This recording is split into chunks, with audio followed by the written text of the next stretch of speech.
too. Got a mansion, a condo, a cabin, I sleep in my phantom. Dancing with the stars to the Star-Spangled Banner.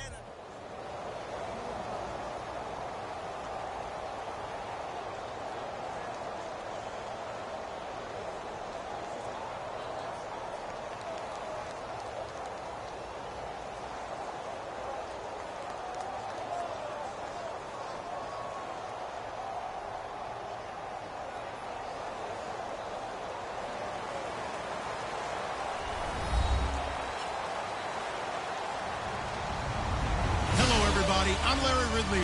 Welcome to the NFL on EA Sports. Anticipation is mounting for today's game, and we've got two quarterbacks looking to make an impact. It's the Broncos going up against the Falcons. With that, let's get you over to the Georgia Dome in Atlanta. Here are Brandon Gaudin and Charles Davis. Larry, we are just off of Centennial Olympic Park Drive at the home of the Falcons since 1992. It's the Georgia Dome here in downtown Atlanta. Straight ahead, we've got a good one on tap here between the Denver Broncos and the Atlanta Falcons.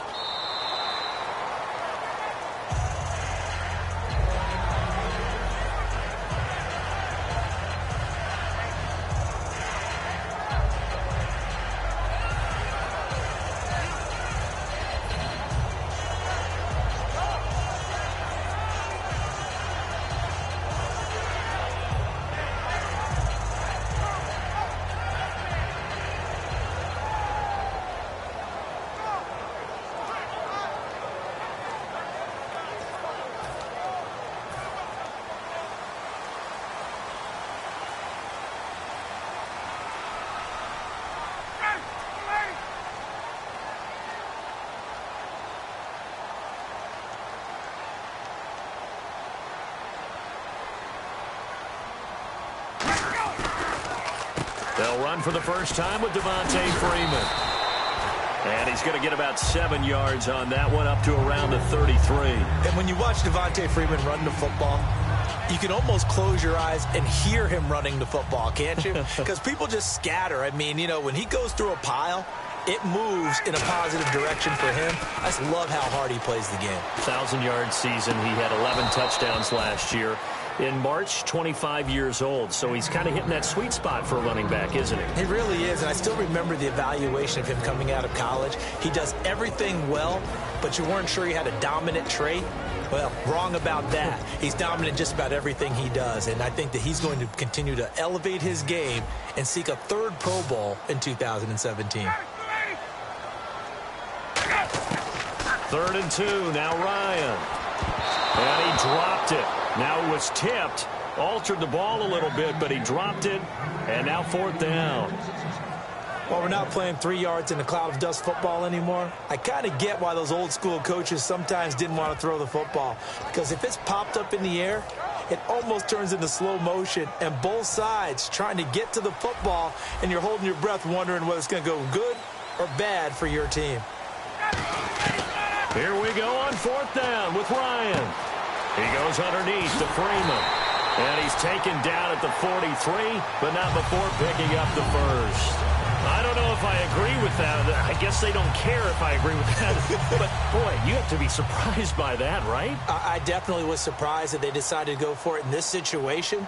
But they must have either felt like they either had a great play call on or they're trying to show. And Freeman lost the football. And fortunately for him, he's able to get it back. But it will be a loss on the play.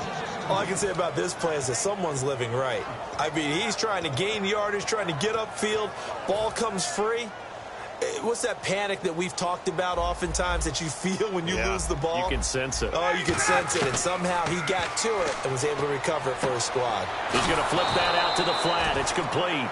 It's a loss of 2, now 3rd down. Well, they tried to swing it out left into the flat, complete, but really nice open field tackling. And they played that one like a great boxer. They were on their toes on that one. They weren't back on their heels reacting to the play. No, they saw it, came right for it, and made a nice tackle for lost yardage. 3rd and long. It's Ryan. This is brought in by Hardy. And he's taken down, but not before he gets this into enemy territory across the 40.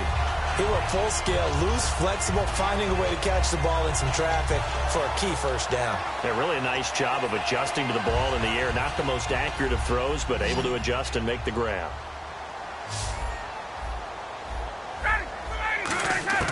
On 1st and 10, it's Ryan. And this is going to be caught. No, they say it's incomplete. Trying to get that in the hands of Devontae Freeman that time. And that'll bring up 2nd down. And a look now at how the Broncos line up defensively. Brandon Marshall, no, not the wide receiver, a quality linebacker who can cover very well.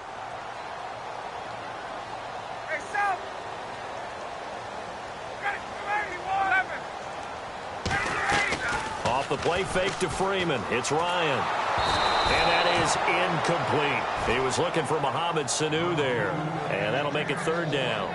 They got pressure there and only rushing 3. And there's a defensive coordinator right now who is celebrating not just getting home with 3 there, but realizing if that's the type of pressure he can get in the entire game, then his pass defense is going to be excellent. You're dropping 8. Where are you going to go with the football? On 3rd down, Ryan. Dancing to his left. Thrown across his body, and it's intercepted. And how about this? It's the other Brandon Marshall that picks it off. And they will take over at the 26-yard line. They told us repeatedly earlier in the week in our meetings, we need some plays from our defense here on the road early. They got one. And don't think they were above all week long pointing out to their defense that the other defense is rated higher than them. You going to let that happen, guys? Is that how we're going to play? And they responded to the challenge. First play of the drive, let's give credit all around. Excellent blocking, but the guy carrying the ball, he was the finisher. A really nice run. 3 yards to go on 2nd down.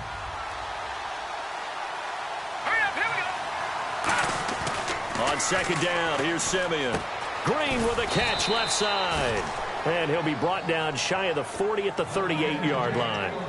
When you execute a drag or a crossing route really well and give them a chance to let it develop a little bit, you can gain some significant yardage hitting your tight end on that one.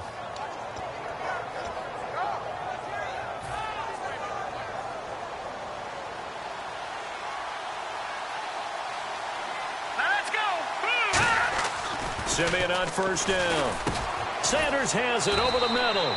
That throw good for 4. It's 2nd down.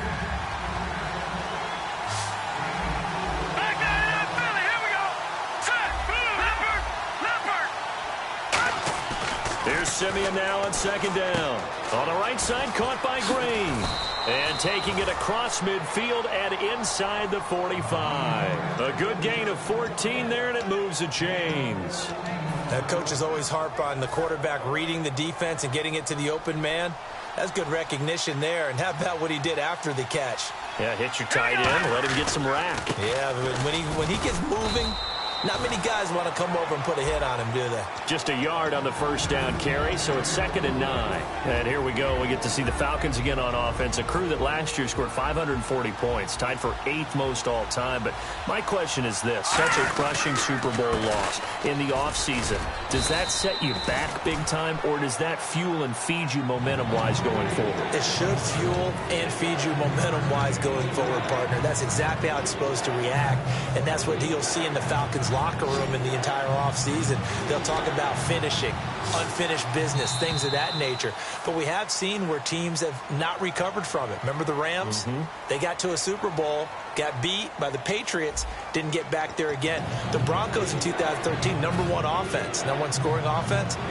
They didn't get back in 2014, but they did in 2015. So you can recover from it. From the gun on 3rd, Simeon. Got a man. He finds Sanders. And a nice gain of 21 yards. Well, we always hear about the connections some quarterbacks have with certain receivers. I think this guy has a connection with just about everyone. Didn't mind throwing it in there against double coverage to him. Shows some confidence, supreme confidence. Big-time confidence that he would make the play for him, and he did. Simeon, and on the catch right side, this is Sanders. And he'll be out of bounds all the way down at the 6. Sanders, the former SMU product, had 79 catches last year, over 1,000 yards. 5 touchdowns. They're going to need more of him in Denver if they want to get back into the playoffs. Part of a great tandem, he and Demaryius Thomas. And Demaryius plays out wide. He's one of those guys that you send him out there and let him work one-on-one and use his big body and his big frame to get open. Manuel Sanders, he has the ability to work inside as well. And he's not just quick, he's also fast, and he's dependable for a quarterback because a lot of the routes he runs are right in the sight line. Easy throws for a QB. No gain on the play there. They're going to need to come up with something better here on 3rd and goal. This is kind of one of those in-between plays here, Charles, on 3rd and goal from the 2 or the 3 in that area. What do you dial up? Something quick hitting. You don't have the time for something that develops slowly. It's got to be right at... And he fires one that's intercepted. It's Desmond Trufant. And not much on the return there. He'll take it only up to the 9-yard line. Atlanta now coming out on the field. Looked like they had something going last drive. Then the interception happened. Will they recover? The memory they need to keep with them is that they did have something going. They were moving the ball on offense, had a nice sequence going. Don't worry about the other part. You can't get that back. Let's go back to what you were doing well before. I thought you were going to say they need to have no memory, but remember the good part, forget the bad. I like that even better. And you just know when that play call came in, their eyes lit up because anytime you get a chance to take a big shot downfield, that's a lot of fun, and they missed an opportunity. Again on 2nd and 10, it's Ryan. And this is Gabriel on the catch.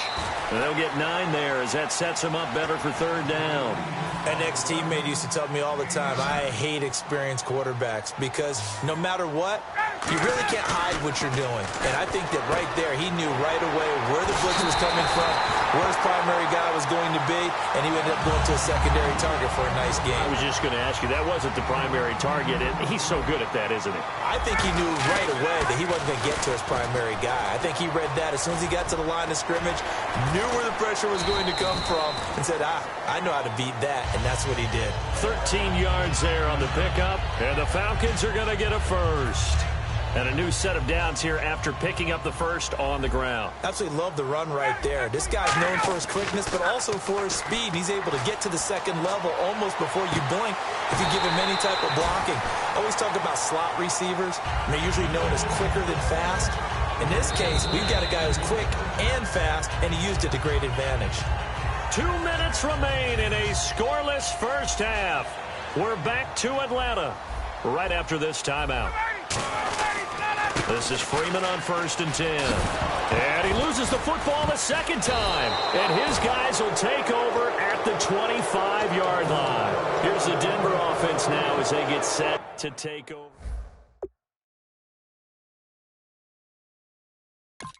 I just have to think the last thing he said as they went back out there was, don't do that again. What do you think?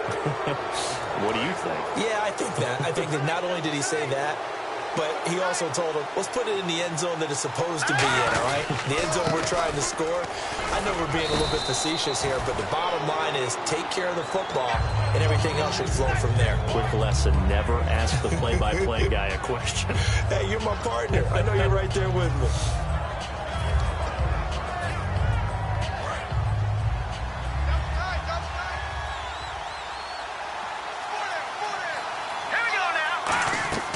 To throw on 2nd is Simeon. Screen play, Anderson. It's an 8-yard pickup and leads to a new set of downs. The screen was executed and completed, but where's the worry on the play? How many times is a quarterback going to get hit? Because offensive linemen have to do an acting job of making sure it looks like they're whiffing on blocks. But you got to slow them down a little bit, because if you don't, that's a lot of big guys coming at your quarterback in a big, fast way.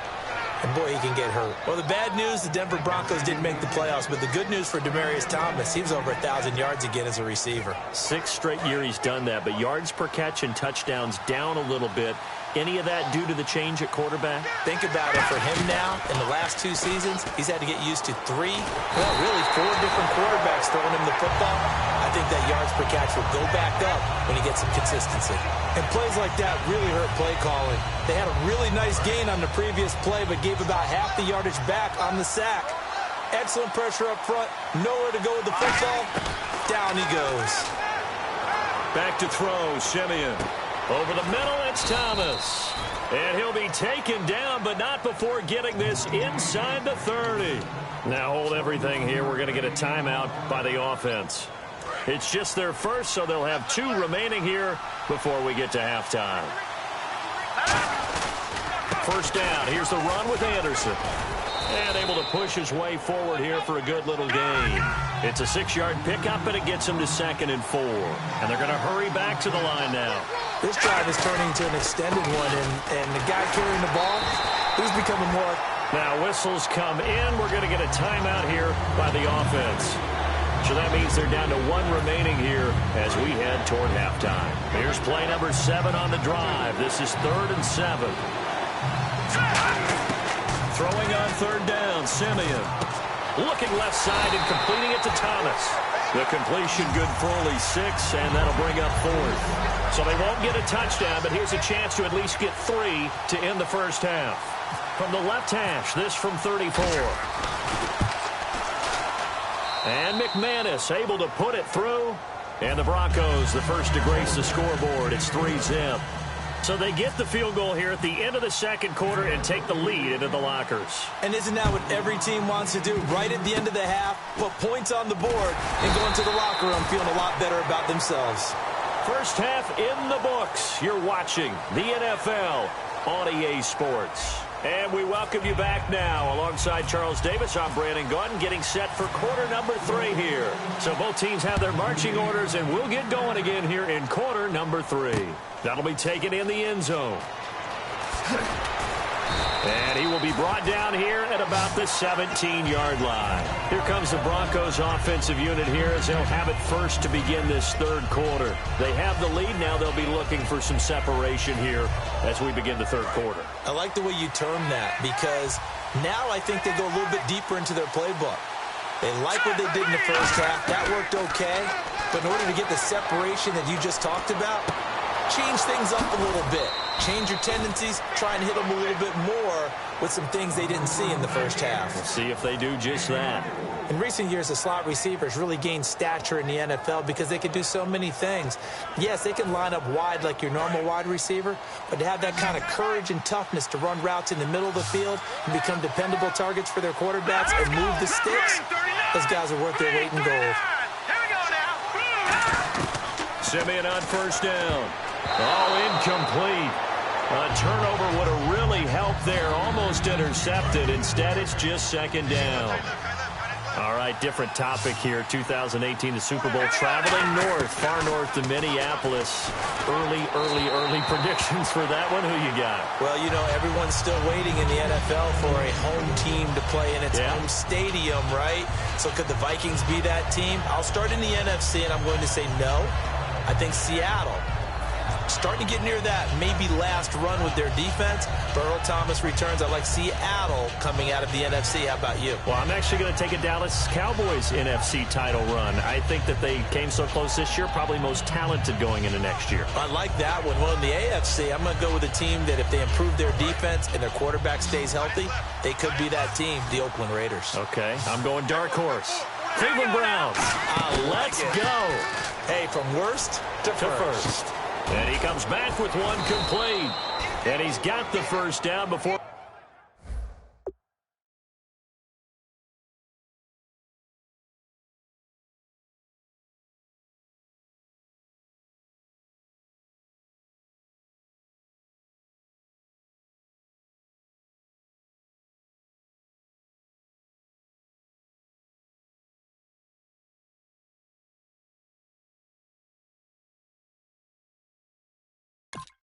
Being taken down at the 46.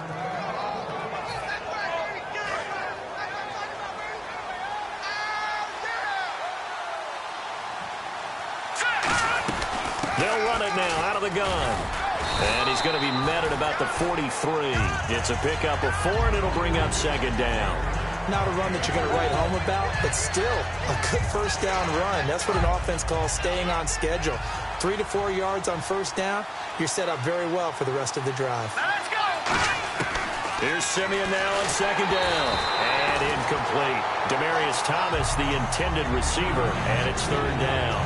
Well, pretty good coverage there, and both of these defenses, they've had good coverage throughout this one. No doubt about it, and in today's NFL, where we're used to a bit more scoring, this feels almost like a well-pitched game in baseball on both sides where the tension continues to build. Who's going to make the big play? From the gun on third, Simeon. And he'll go out of bounds after taking it a little further down inside the 40. Just a 5-yard pickup, and it leads to fourth down. I think the training and practice broke down on that play because he simply didn't run the route deep enough to get to the first down marker, despite what was a really nice catch and toe tap on the sideline. Now that's third down 101. You got to go to the marker, know where it is. So it goes down as an 8-play drive, and they cap it with the field goal. Yeah, they were able to pick up a few first downs along the way, but they couldn't keep the momentum going all the way into the end zone. That's fielded in the end zone. And he is out of bounds here on the return. Here comes the Falcons offense. It's their first possession of the second half now. They're down in this game. A chance for the offense, though, to put something on the board, get some momentum here in half two.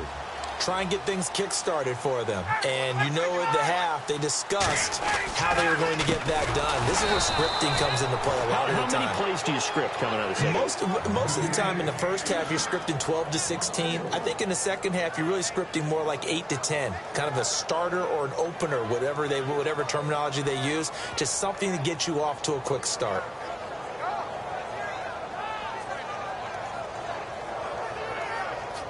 And a long way to go for the offense here on second down. They'll come out in the pistol. A fake to Freeman. Now it's Ryan. Blitz coming, and down he goes. They'll wind up losing 10 on the sack, and it'll lead to a 3rd and long. Okay, you know my bias is about to come out here. A lot of people think that the offense is just moving in the wrong direction. I'd say they're moving in the right direction because the defense is pushing them back. Former defensive guy. Now, as a quarterback, 3rd and long, you really got to rally the troops here, don't you? Yeah, you do in a big way. And what else do you have to look out for? More pressure coming at you because it seems to be working pretty well. They run the play fake to Coleman. Now Ryan. This one complete to Mohamed Sanu. Just a 5-yard pickup, and it leads to 4th down. One hallmark of good defenses is understanding the game, understanding positioning, and tackling immediately in the secondary after catches. I think we just saw that on display right there. Got to him before he ever had a chance to think about turning it upfield.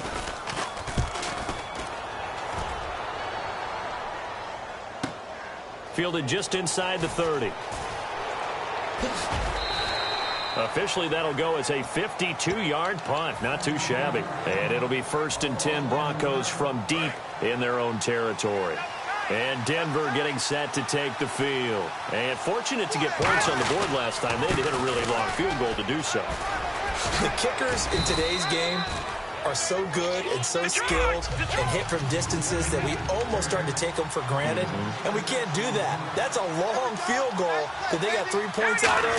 They've got to feel good about that, and they better make sure they load him up because he's helped them out. Yeah, now we'll see if that offense can put 6 on the board here. We'll see. Give him a yard on the run there, and that's going to set up a 3rd down and 2.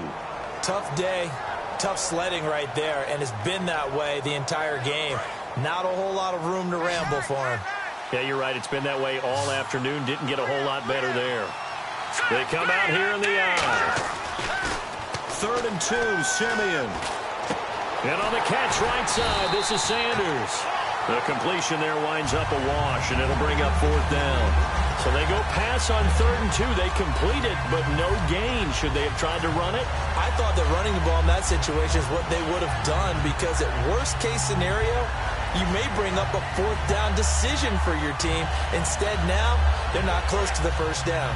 And how about the call here? They need 2 yards in their own territory on 4th down, and they're going to go for it. The motion man is Fowler. They are going to go with Simeon. A hit as he throws, and this is going to be incomplete. So certainly an interesting call there to go for it. And the Falcons will take control of the football in great field position. Really nice starting field position here for the offensive unit.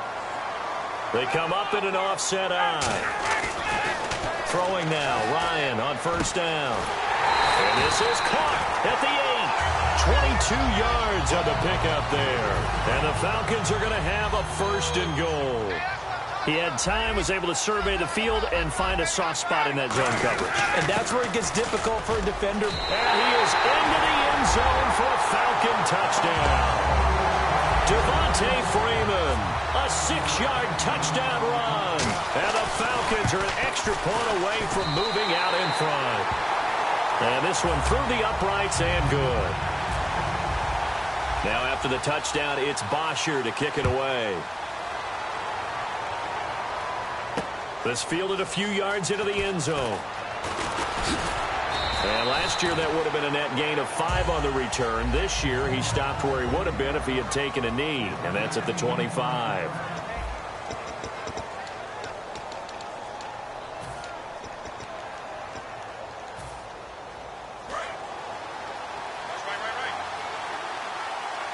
They'll put 2 receivers left, 2 to the right.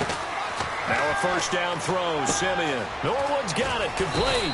And he's able to get out to the 32, brought down there.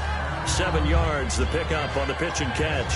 And this time they go underneath for a simple pitch and catch. And not only do you get the pitch and catch, Brandon, but you're able to keep the receiver moving when you hit him with the drag route. Now let's go.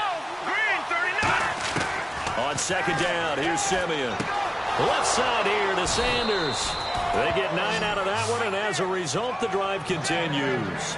A little football 101 there. You just see the receiver try to run down the defender, meaning he goes right at him and really trying to move him a little bit towards the center of the field so he can put his foot in the ground and break to the out, to the sideline, and make a catch. Completes it to Norwood. And he'll be taken down at the 46-yard line. 5 yards on the catch there, brings up 2nd down.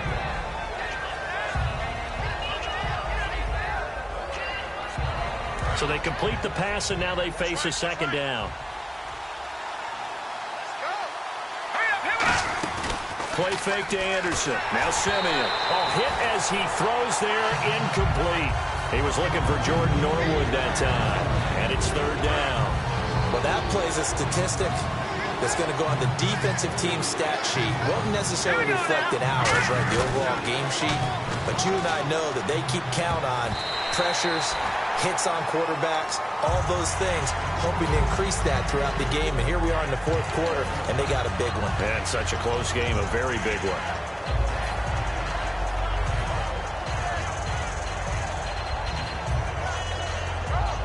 One score down, here we go. They're going to go for it here on 4th down. Let's go. Desperation time for Simeon on 4th. And this is caught. Demaryius Thomas. 22 yards on the pickup there. And on 4th down, they're able to convert and move the sticks. And at this stage, down in the 2nd half, looks like they just wanted to find a way to get it in the hands of their playmaker, and they did. I think you're exactly right. I don't think the coordinator's looking at his play sheet and trying to figure out which play will work well. He's trying to figure out how to get the ball to the playmaker that you just described. Looking down at that sheet, you find people plays, not necessarily X's and O's, and that's exactly what they did there. So 2nd and 10 here. They come out here in the eye. On 2nd down, Anderson.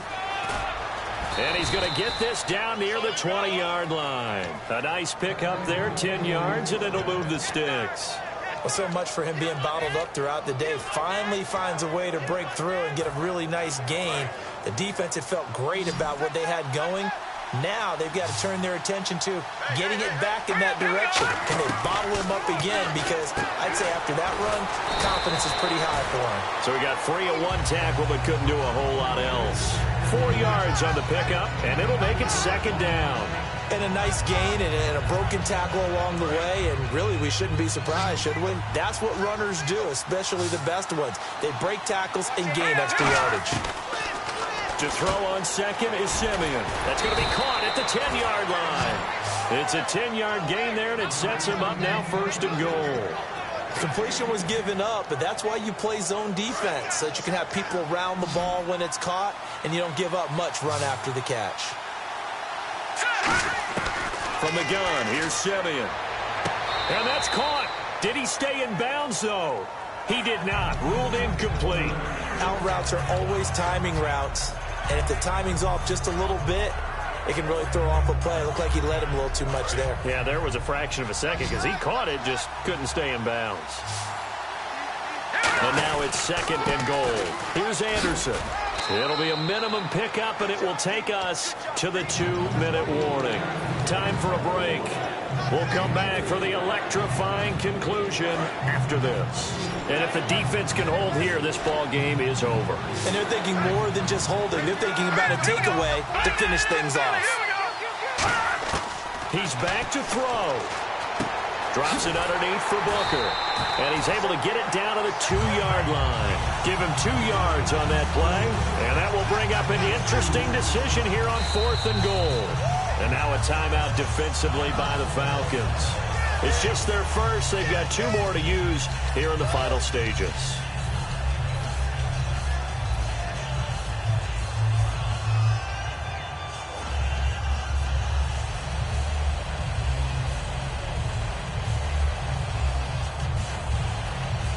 Likely the play of the game here, trailing in the final quarter and going for it on 4th and goal.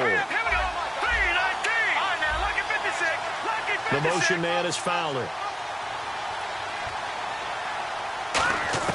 They'll look to throw. Over the middle this time to Fowler. They're turned away on 4th and goal. And the Falcons able to muster together a goal line stand. Here comes the Atlanta offense now ready to take over here. This remains a 1-point game. The defense did their job. Now the offense here late, they just need to kind of hold on, seal this victory. And the defense did it so well, didn't they? Didn't allow any points and got the ball back for their offense in order to close out this game. What a great feeling for both sides of the ball. It'll be a better feeling if the offense can just seal this thing. We'll see if they can do it. You're trying to say the defense doesn't want to go back out there again? That's correct. Okay. And now what they want to see here, he's still down on the field. Obviously such an important part of their passing game, and the training staff, they're going to have to attend to it.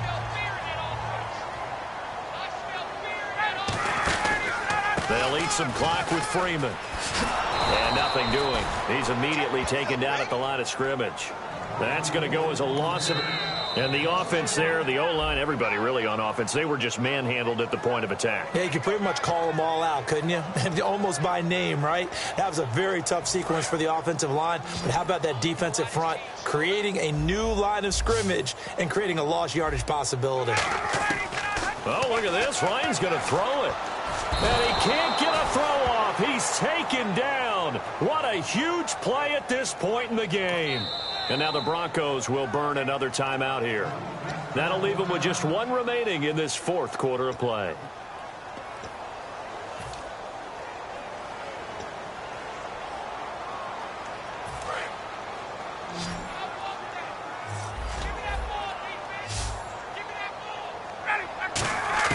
Ryan to throw. And look at this. They get the turnover they needed. It's intercepted. And he takes this one back into the end zone.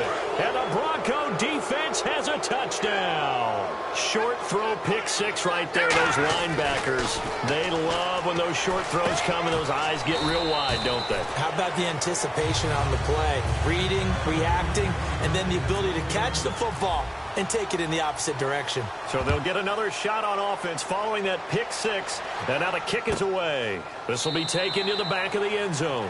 And this will get out of bounds. No worries there, though. That still goes as a touchback.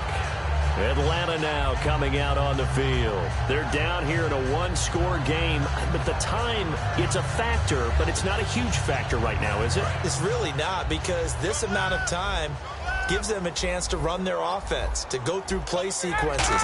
And this is what they work on every week in practice, usually on a Friday. They go over this type of a situation, late game situation. What are we going to do when we have the opportunity? They've called these plays a bunch of times. Now's their chance to execute them. Yeah, they have the opportunity now. Here's the execution. He'll look to throw. And incomplete, a drop there in the middle third of the field. That'll bring him 2nd down. It looked like they had something there, but I think that he was thinking about running with the football before he actually hauled it in, and that led to a big drop.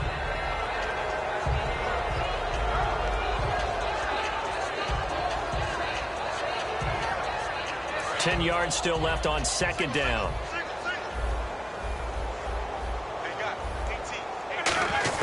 Back to throw. And he gets it to a former Bronco, Jacob Tamme. And he'll be taken down, but not before he gets into enemy territory. Now hold everything here. We're going to get a timeout by the offense. That'll be their third and final stoppage here as we step aside. They come out 5 wide, 3 of them to the right side. Back to throw. He's going to let it fly. So they took a shot on first down, but couldn't connect. I know exactly why he tried to throw the ball to Julio Jones there. He's never considered cover. He's either too fast or too strong. You always try and get it to him. Especially on those deep passes. And no press coverage here. They are backing off in the secondary. Flush to his right. Got a man, and he hits him in stride. And he's going to be taken down, but not before reaching the 15-yard line.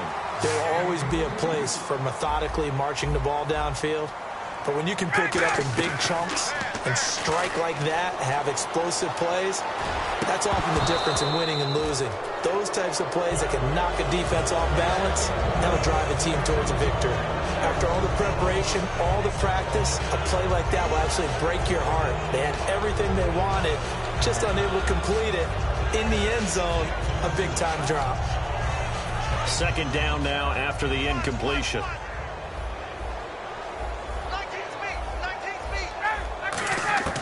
One last shot for Ryan. And this is going to be caught.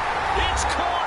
And they've won the football game. I think what we just saw in that drive, partner, is great practice, preparation, and poise. Not only did they score with little time left for them to retaliate, they chewed up enough time along the way while still getting the yardage they needed. That was an impressive drive. Very methodical. And now barring something crazy on the kickoff, they've got this one. What a tough loss. I mean, it's one thing to lose a shootout. Losing a low-scoring game, kind of deflating because your offense never really got going. Your defense gains confidence, though. They understand that they can play with anyone in the league. They'll be on the side of the offensive guys the next week saying, come on, fellas, just pick it up a little bit.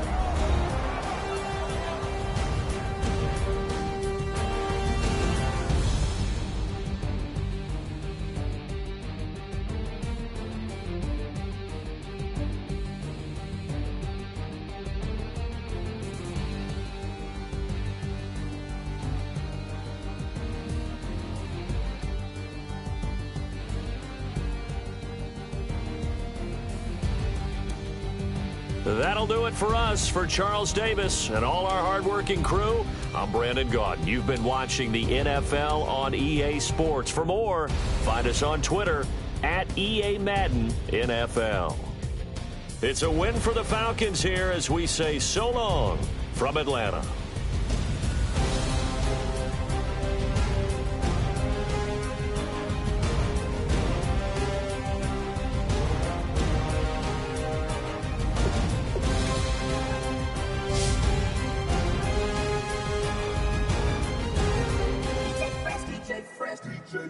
Now I've been in New York, Texas, Midwest, and it all reminds me of California, cause there's no place like California.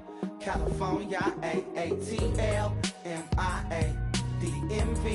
all reminds me of California, cause there's no place like California. California, New York, Texas, Midwest, and it all reminds me of California, cause there's no place like California. California, A-A.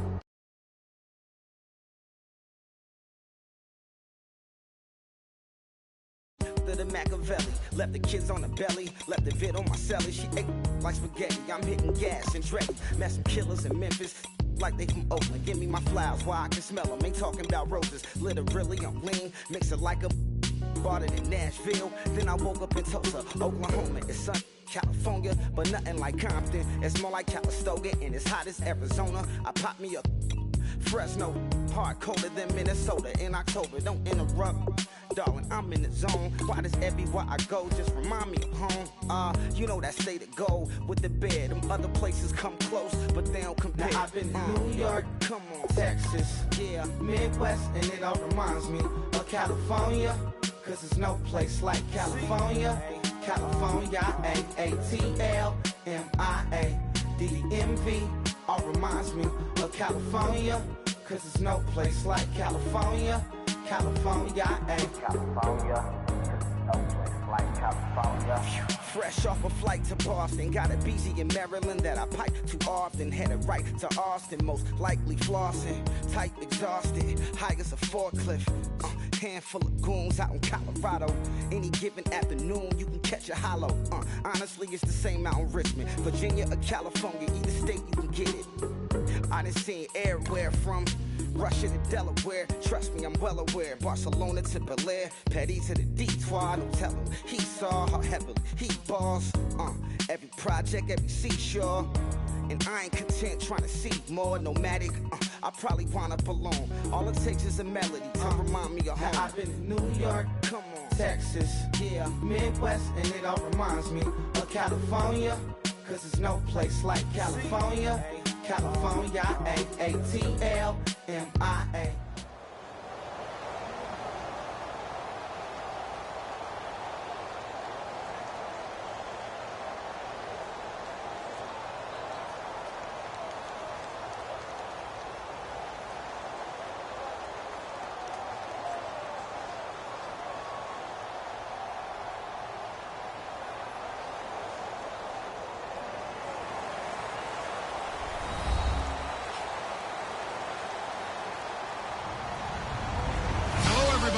I'm Larry Ridley, and this is Madden 17 on EA Sports. As we head towards kickoff, two quarterbacks will be on the field today trying to push their team to victory. It's the Falcons going up against the Broncos. With that, let's go out to Sports Authority Field at Mile High. Here's Brandon Guyton and Charles Davis. Larry, we are at the foot of the Rockies as EA Sports coverage of the NFL brings us to the picturesque city of Denver, Colorado. Coming up, we've got what should prove to be a good one between the Atlanta Falcons and the Denver Broncos.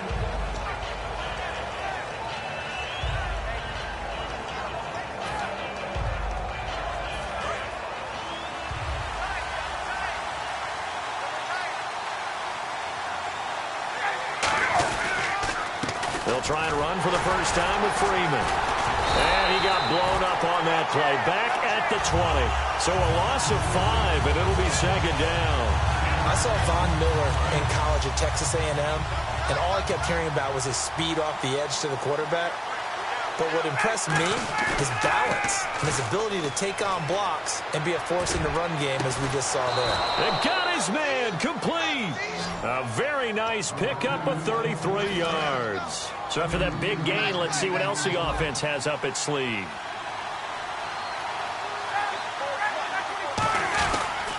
Ryan on the handoff. It's Freeman. And now they're going to get him down right at the line of scrimmage. It's a loss of a yard there, and now second down. When we did DeMarcus Ware's games in Dallas, didn't we spend most of the time talking about him rushing the passer? We did, and how about now? Oh, boy, he's expanded his game in a big way. Really does a great job in the run game now, using his length. And he can't find a receiver, and he's brought down. Derek Wolfe able to drop him for a loss of a couple. You never want to give up a sack. And from the O-line's perspective, they hate it for several reasons, especially because they felt like they left little brother down back there in the pocket. Oh, no doubt. They have a ton of pride, and they go into every job wanting to keep that guy clean. They want that uniform with no grass stains, no dirt, nothing on it. But it's really, really difficult. You're talking about some terrific athletes who are trying to put him on the ground. And Tammy with it over the middle. Needed 13. They got 14 on third down. So opening drive, third down, they complete the slant to move the sticks. And ordinarily, it's a high percentage pass when you throw it. And receivers like to run that route because it gets the ball in their hands pretty quickly. Just a couple of quick steps upfield, break towards the middle, the ball should be there, and then they can do some work afterwards. A loss of a full 3 yards, and now it's second down. Well, that's the big drawback to this play. Even if somehow the quarterback pitches it, he's not immune to the big hit. In this case, he kept it and absorbed it anyway. Ryan. They'll set up the screen for Freeman. And he'll be brought down, losing yardage back at the 40. They'll lose a yard, and it brings up third. Now, that screen there on second down certainly didn't develop how they had hoped. Is that one they should have even tried, or is that one the quarterback sticks in his pocket? I think the latter. I like what you said there, because trying it is one thing. We can second-guess just about every call. But in this case, when you realize that it's broken down, just throw it at the feet of your intended receiver so that no one can pick it off, right? You don't have the ball tipped up in the air, and you come back and try and pick up the first down on third down. That way you don't lose any yardage. Third and long. It's Ryan. And Jones has it over the middle. Over 1,400 yards last year for Jones. Just 6 touchdowns, but, you know, of course, he had the big 300-yard game. However, when he was blanketed with coverage, he always opens things up for other guys, doesn't he? He does, and that's what's benefited Atlanta's offense. Other guys were able to step up. In 2016, Mohamed Sanu stepped up and had his best year as a pro. Austin Hooper, as a young tight end, really developed down the stretch. And Taylor Gabriel, who had come over as a free agent from Cleveland, he really flourished, actually led the team in touchdown catches. But there's only one Julio Jones, and you want to get the ball to him as much as possible. That's fielded in the end zone. Ooh, with a juke. Able to get away. That's why you keep the legs churning. Well, conventional football 101, tells us if you don't get it back to the 20-yard line on a kickoff return, that's a disappointment. But some of these teams, special teams coaches, with approval by the head coach, they give them full authority to go ahead and bring it out and try to be aggressive. Almost what we call the green light, red light theory. Green light means go, red light means stop. Looks like he had green on that play. Oh, he's going to take a shot. A fight for the football, and it's intercepted. Picked off by Robert Alford. And they have the football and will set up shop at the 33-yard line. Now the Falcons offense, they get ready to head back out here. And they're not going to play this conservative, I don't think. They had the field goal last time, and they're up, but they're looking to put a drive in the end zone. Oh, I agree with you totally. No one goes out on the field and says, all right, let's just settle for 3, except in certain situations, trying to ice a game, that sort of deal. Most of the time, it's end zone, and that's what you're thinking, and I believe that's exactly what they're thinking as they begin this one. Yeah, no quarterback ever goes out there saying, hey, let's get 3, right? Not one that I've ever met. They come up in an offset eye. Now Ryan going to give it to Freeman. And he's going to take this one down to about the 46-yard line. 8 yards on the pickup, and now they'll have some options on second and short. Just 2 yards to go here on second down for the offense. Freeman again. Stays on his feet. And he'll be brought down, it looks like right at the 40. It's a pickup of 6 and good enough to move the chains. And this should be the final play before the quarter ends. Alongside Charles Davis, Brandon Gaudin, it's the Falcons in possession to begin quarter number 2. And they've got it here with a first down.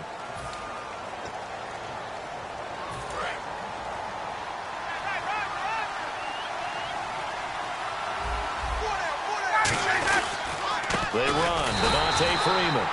And this one's going to go the wrong way. Losing yardage back at the 42. A loss of a full 3 yards, and now it's second down. Now they'll throw it with Ryan. He's going to air one out. Got a man. It's caught inside the 10. And that one results in 35 yards. Usually hitting a deep post pattern, as we just saw there for a big gainer, that's tough to do because you usually have a safety or 2 in the middle of the field. But if you hit enough crossers and underneath routes and curls, you start to get those guys creeping up, wanting to make plays on the football. It's the equivalent of a changeup in baseball. You show your other stuff, throw the changeup, and on that play, it worked for big yardage. So nothing there, but maybe you blame that on the blocking. Yeah, at some point, you've got to win at the point of attack. And on that play, that was all the defense. They made it happen. That's caught at the 3. And Brandon, I think Mohamed Sanu had a nice career while he was in Cincinnati, but he really elevated 2016 in Atlanta. The most catches for himself in a single season. 59 of them, 4 touchdowns. Really a nice compliment to Julio Jones, and he was a nice compliment in Cincinnati. I don't want to say he's not a number 1 receiver, but he plays that number 2 slot well, doesn't he? He does, and I think it's because of his versatility. He can play in the slot. He can play out wide. They can use him as a wildcat quarterback. He has thrown passes in the NFL. In fact, going back to his days at Rutgers, I think he threw 18 passes while he was at Rutgers, so you never know what you're going to get when Mohamed Sanu has his hands on the football. So on 3rd and medium, they dial up the pass, and it works to hit the end zone. And it's really not a surprise to me. That's a throwing down in the NFL because of how tough it is to run the football. But what offenses like to do is still show run formations to make them respect it and throw out of those. In this case, they took a nice shot at the end zone and made it pay off. This fielded a few yards into the end zone. And he'll take this up past the 20 and down at the 22-yard line.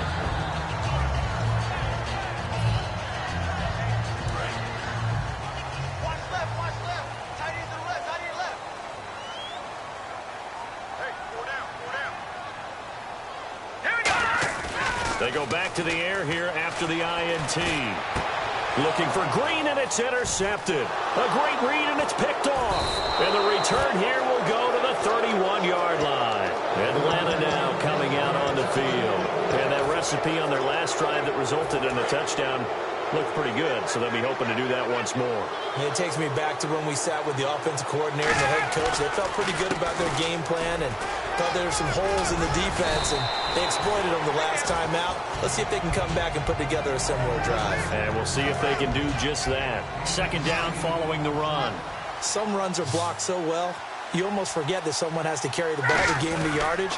The leverage by the offensive line to create space up front, really well done. They get 6 on the pickup there as the drive will continue. Not too many more ideal situations in 2nd and 2 in order to try and pick up a first down. They ran it and picked it up. They come out here in the eye. On 1st and 10, and he's going to go down. He's sacked back at the 24. Jared Crick in there to drop him, and it'll be a loss of about 8.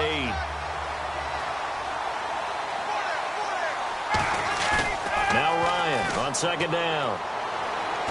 Under pressure, and down he goes. They sack him back at the 36. 2 minutes remain here in the first half. Back to Denver right after this.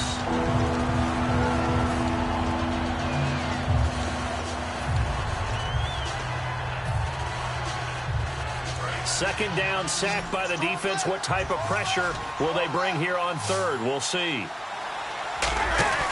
They run the play fake to Coleman. Now Ryan. He's going to look deep down the field. And incomplete. The contact made the ball roam free and brings up 4th down. The Falcons will call on Matt Bryant for the field goal try. On the right hash, officially, this will be a 51-yard attempt. Oh, they get to the football. It's blocked. Now it's scooped up, and this is a live football. And they're going to come up empty here on 4th down. Those really long field goals, when they are made, they are things of beauty. But there is a danger to getting them started, isn't there? Yeah, with that low drive, you've got to really keep it low to the ground, don't you, to get that distance. Yeah, hard to just pop it up in the air because otherwise it's not going to get there. So you've got to drive it low in order to have the distance, and that usually puts it in jeopardy, gives them a chance to block it, and everyone knows it on the other side. That's when you get your best jumpers on the other side of the field and try and get up and get it. Here we go. On 2nd down, here's Simeon. Screen play, Anderson. And this one goes nowhere. Losing yardage on the play back at the 46. Time to give a little credit here. That was an excellent read by the guys on the defensive side of the ball. Oh, you're crediting your defense. Got to credit them on that one because they tried to fool it, right? Tried to trick them. Ran a screen, and they went to it and smothered it for a loss of yardage. Obviously, this has not been a banner game throwing the football. So what you got to do, you got to kind of down focus, don't you think? Find the tight end, take some easier completions. Yeah, interception last drive. There he hits the reliable target. They pick up 12 on the play there, and they move the chains. And there's a completion to the tight end. And look at the size of these players nowadays. At that spot, 6'4", 6'5", and up. A lot of guys used to be basketball players, somehow came back to football. And that's really good for the game of football. You get better athleticism, great hand-eye coordination, guys who know how to control their bodies when they run their routes. And on the outside, they're playing press coverage. They're going to hurry back to the line now. Again, Simeon. And no escaping this time as he'll go down. They got him for a sack. Vic Beasley in there to make the sack. He buries him for a loss of 10.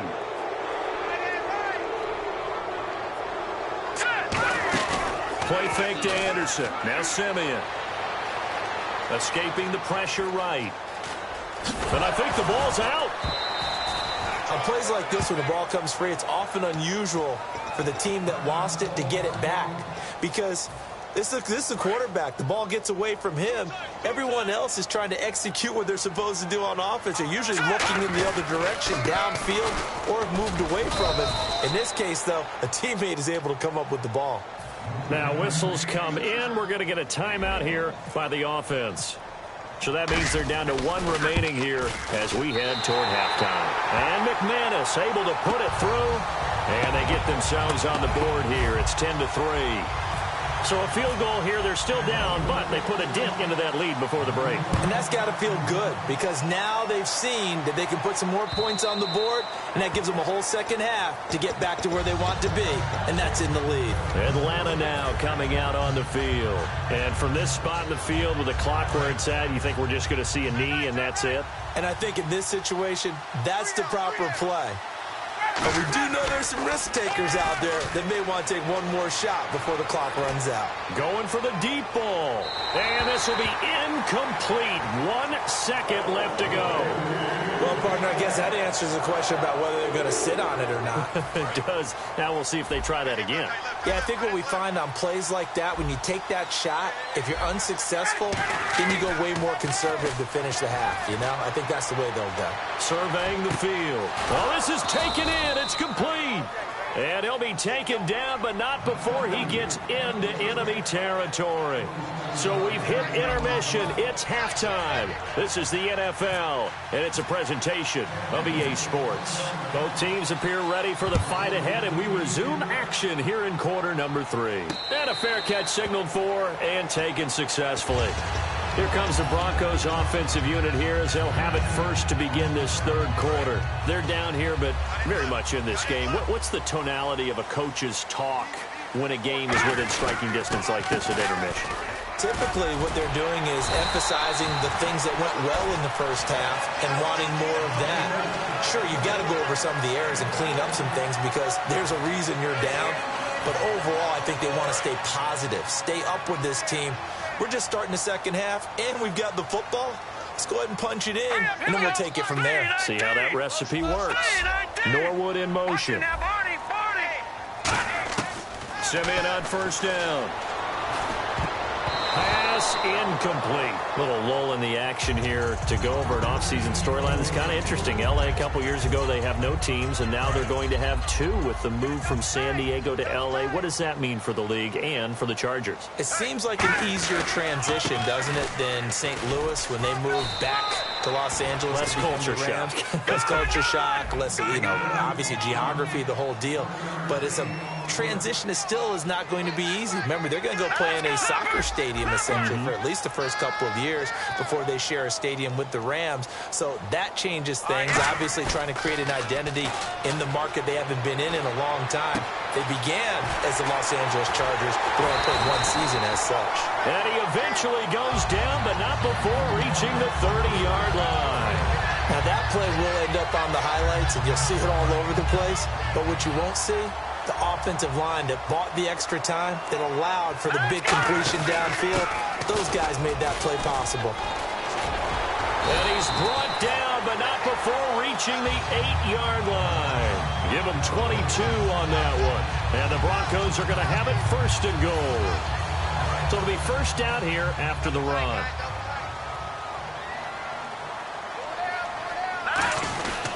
They'll try to run with Forsett. And he'll take it into the end zone for a Denver score. Justin Forsett taking it in from 7 yards away. And the Broncos Broncos are an extra point away from tying the football game.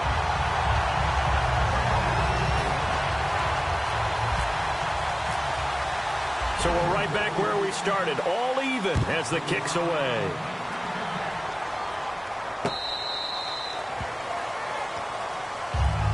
So we get set to start this third quarter. Here's the Falcons offense now.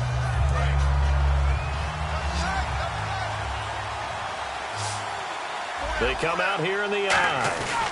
The drive will start with a carry by Devontae Freeman. And he is going to lose yardage here. A loss of a full 3 yards, and now it's second down. Man, wasn't that long ago that the guy playing that spot was an outside linebacker type of a guy. Now, as a defensive end, how about the speed that he used to get into the backfield and make the play? On second down, here's Ryan. The left side completion to Jones. That catch good for 5. It's third down. He decided to run a hitch route. It really helped to have a guy who can turn it loose. And, boy, he rifled one in there on that one. Not much run after catch, but it worked really well. On third down, Ryan. And this is going to be incomplete. He was looking for his tight end, Jacob Tamme, there. And it brings up fourth down. Here's Matt Bosher now. And surprisingly, this is the first punt of the game for either team. He'll send this away into the Rocky Mountain Night, and it's a good one. We'll call that a punt of 54 yards. Well struck. And out will come the offense as they take over. And coming out now, the Broncos. And that last drive was very, very balanced, pretty methodical. You think they go that route again? I'm always of the school that until they stop me from doing something, I'm going to continue. And I think that that's exactly what they'll look to do. But the beauty is the balance that they've created sets up opportunities for big plays. Looks like a run, turn into a play action, and throw one deep. And after the play on the ground, that brings up second down here. Here's Simeon now on second down. Incomplete. Virgil Green is tight end, the intended receiver. And it's third down. Very difficult night for the guys on offense. They've got to be looking at each other in the huddle and on the sidelines. How are we going to find some open space to complete a pass and find open room to run?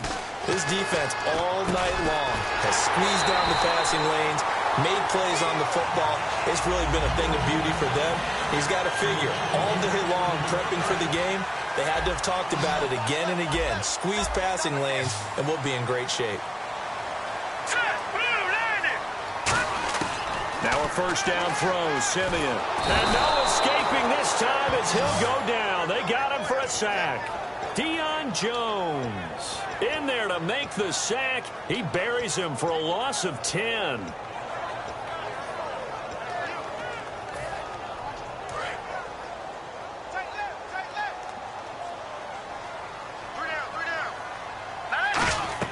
To throw on second is Simeon.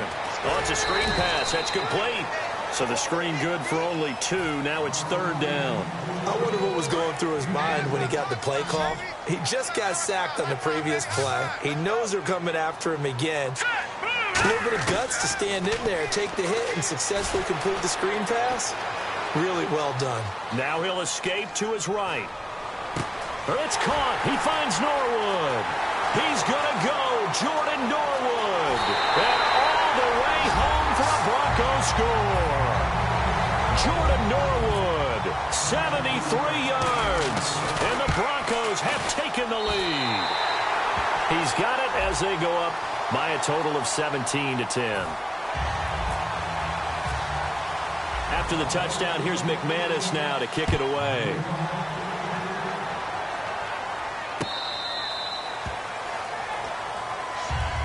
Atlanta now coming out on the field. And a tight game after punting last time. See if they can get something going on this drive. As they head to the field now, with the game this close, you've got to feel there's a sense of urgency for them going on offense. He's got a man complete.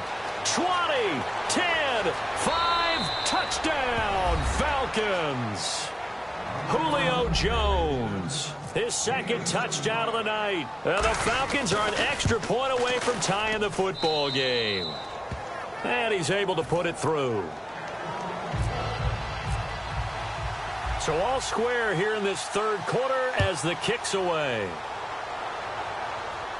And no return on this one as the fair catch is signaled for and taken. And Denver getting set to take the field. And that last drive, a long drive, but not just that. They had a great air attack going. Do they stick with it? I would think that they would, because if they were confident enough to do it on the last drive, starting backed up in their own territory, why would you change anything? They've got to be confident about what they're presenting and continue to do so. Yeah, because the secondary, they really look clueless. And that was amazing because that drive went and went, no adjustments, and no big plays by the defense to knock the ball away. They run again on first down. Anderson, nowhere to go that time. He maybe got a yard up to the 40. That's a good play by the guys on the defensive side of the ball. Held him to a gain of 2. And that changes the playbook a little bit now for the guy calling plays. 2nd and 8. Now he's got to probably think about going to the air instead of maybe staying with the ground game. Simeon. Sanders has it over the middle. And he takes it down deep into Atlanta territory. A big play there on the catch and run. 42 yards. And now a first down following that long gain. They come out here in the eye. They give it to Anderson. And he'll get this one down to about the 17. Just a yard on the pickup there, and it'll bring up a 2nd and 9. Well, so many times we look at a short run and we praise the offense for trying to set the tempo and establish things. But the defensive guys, hey, they just won the battle there. It wasn't a big run given up. They don't always have to absorb the body blows. Sometimes they dish them out themselves.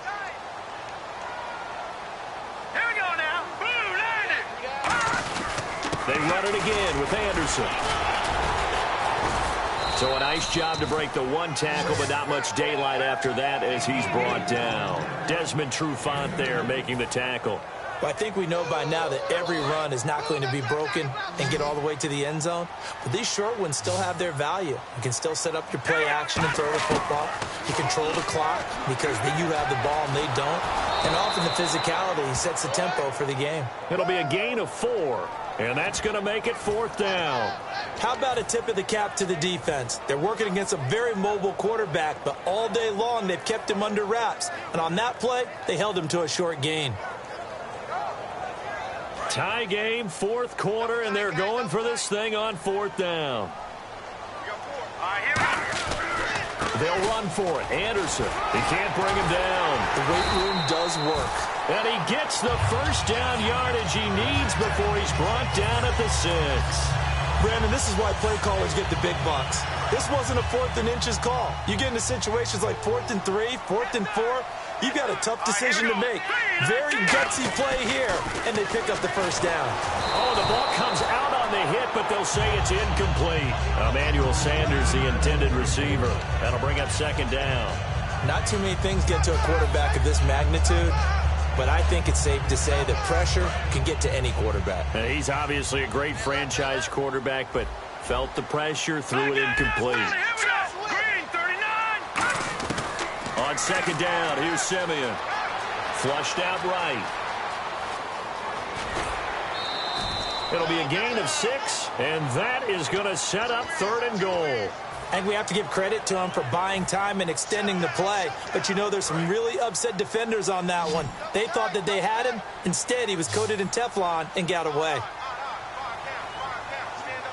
They come out here in the eye.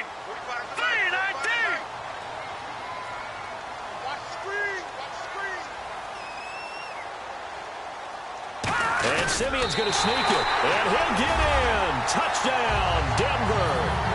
Trevor Simeon with his 2nd touchdown of the night. And the Broncos have broken the tie. And his kick is good. After the touchdown, here's McManus now to kick it away. And you combine a big leg with a mile-high air, there's the outcome. This will sail out of the end zone for a touchback. Atlanta now coming out on the field. And following that long touchdown pass, a one-play drive last time, to see if the defense, you know they're ready. They don't want that to happen again. And you would have thought they would have been ready the last time. That's what you work on all the time. Make sure that no one gets behind you. That's the cardinal sin of defense, not giving up the long pass. They did. Let's see how they adjust. Well, the strategy was evident there. Get it to your tight end and make it a one-on-one play with a cornerback. Who's usually going to win that one? The tight end, but not there. Not in this situation. How about the corner defeating that logic and making a really nice tackle? Ryan. And he gets this up across the 35 before he's out of bounds. Time for a break. We'll come back, see what transpires after this. And now a 10th carry for Freeman. And he'll be brought down just shy of the 45. A good run there on first down, and it'll leave him with a 2nd and 2. And once again, leverage wins. The offensive line, lower than the defensive front. They moved them and found some good space for the guy carrying the ball. They'll look to throw. Backing up. Now a desperation throw deep downfield. Now a battle for the football. It's caught. It's a touchdown. Mohamed Sanu with an acrobatic catch. And the Falcons are an extra point away from tying the football game.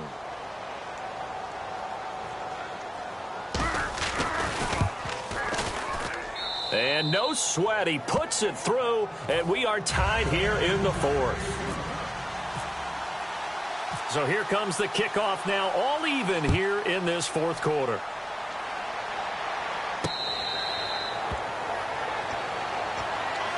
The Bronco offense now set to come back out onto the field. They've got work to do, but they do still have a bit of time here.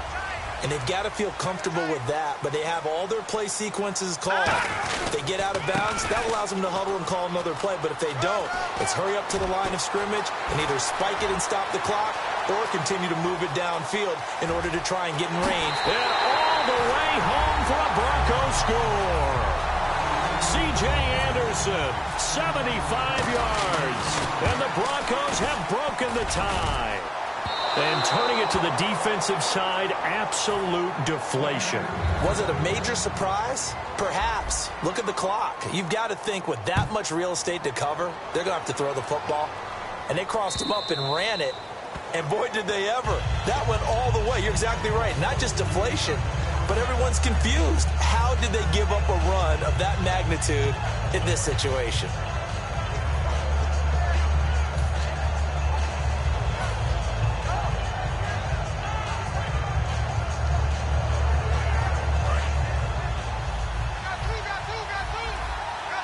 They'll come out in the pistol. Back to throw. And, a crusher there as it's intercepted. Picked off by the all-pro linebacker. It's Von Miller. And his guys are going to take over at the 21-yard line. And Denver getting set to take the field. They have the lead. Still a one-possession game, but the defense got to stop. They've got the football now. Just salted away, right?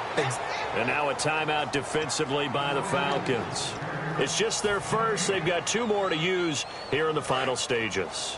And on 2nd and 10 now.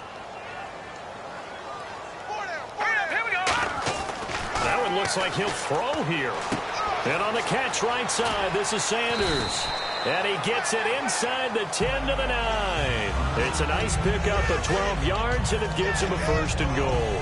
I think that's a big pickup for a 1st down because when you run a drag route against zone, you're sometimes asking for trouble because you might run into a defender. Yeah, well, there they ran into a 1st down, executed it to perfection. And he takes a shot on the release as this will be incomplete.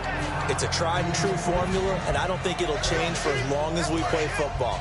If someone's trying to throw the ball and you can put pressure on them and make it tough, that's only going to help your defense. Yeah, he's since being hurried. He got rid of it before taking. And he's across for the touchdown. And in the final minute, that should just about seal it. And that touchdown should make you feel comfortable. But do you really feel like it's totally over yet? Not totally, but I think you're pretty much there. Yeah, you still got to make sure you stay with it, do all the right things down the stretch, especially on defense. But that touchdown there, you've got to feel good about your chances. And to no one's surprise here in Denver, that'll carry through the back of the end zone for a touchback. Atlanta now coming out on the field. And last time wasn't pretty. One play and an interception. We'll see if they can do better. I want to see if they want to go ahead and throw the ball again now on this drive after what happened on the last one. Throw it on the first play. Give the quarterback some confidence. See what happens.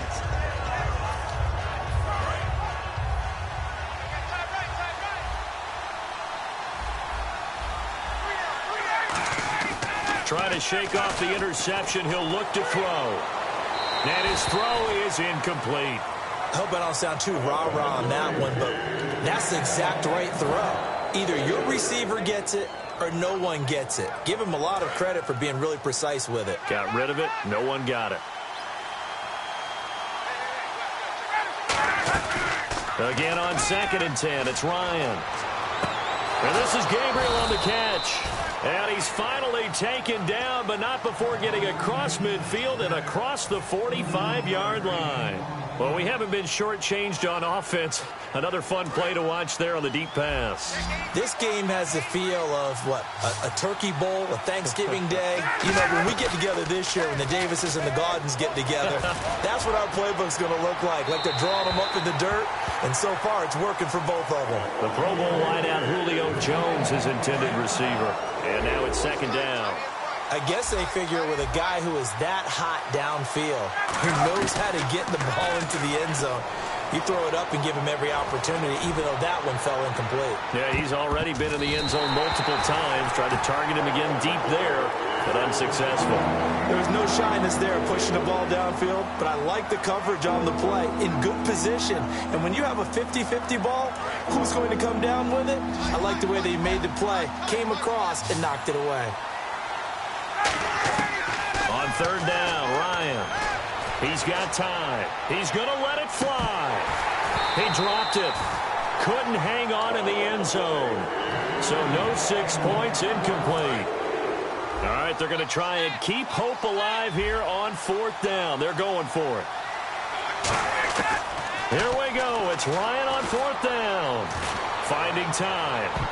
That's going to be knocked away and incomplete. They had to go for it with such little time remaining, and the Broncos are close to finishing off this football game. And Denver getting set to take the field. Only one timeout defensively, so this should just be a simple kneel down. I agree totally. I looked at my time management chart. It says take a knee, victory formation. They just have one timeout left. And for a 3rd time tonight, he's intercepted. Ricardo Allen with a pick. And that will write a finish to this ball game. Charles, we saw a lot of points go up in this one. Certainly defensively, stuff that they can look at on film, don't you think? No doubt about it. And they've got to go back and check where the errors are, how they're going to fix them, and continue to get better at what they do. But they also need a little adjustment with their confidence. To give up that many points, even if you win a game, that can hurt you.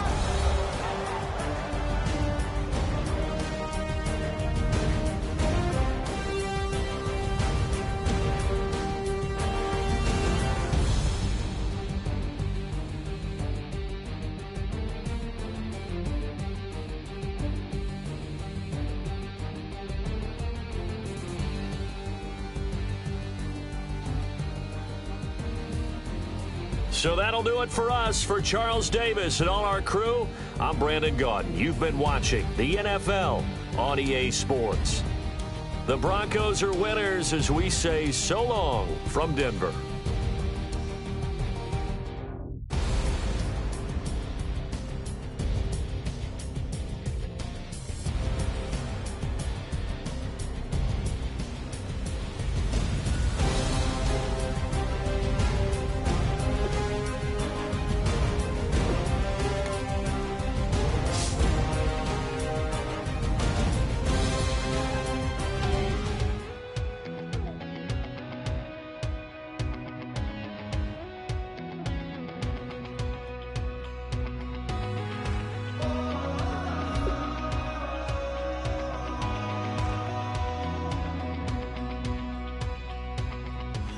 Tonight we ain't going out, so we invited everybody. The made, well, they're way too strong, but ain't nobody saying sorry. speakers so blown, no one knows what it is, but we keep it on repeat cause we don't want it to end. We got the rest of our lives for the rest of our lives, and the rest of tonight for whatever feels right. We're doing it our way, just acting our age. One day we'll look back just shaking our heads, but right now we're too fast to slow down just yet. We're doing it our way, just acting our age, just acting our age. There's people here that I just met, but we're acting like we go back. It's 3 a.m., but we ain't done yet, trying our best to make it last. Freedom running through us like an open. We're too high on being young and there's still to race. We've got the rest of our lives for the rest of our lives, and the rest of tonight for whatever feels right. We're doing it our way, just acting our age. One day we'll look back just shaking our heads, but right now we're too fast to slow down just yet. We're doing it our way, just acting our age, just acting our age, just acting our age.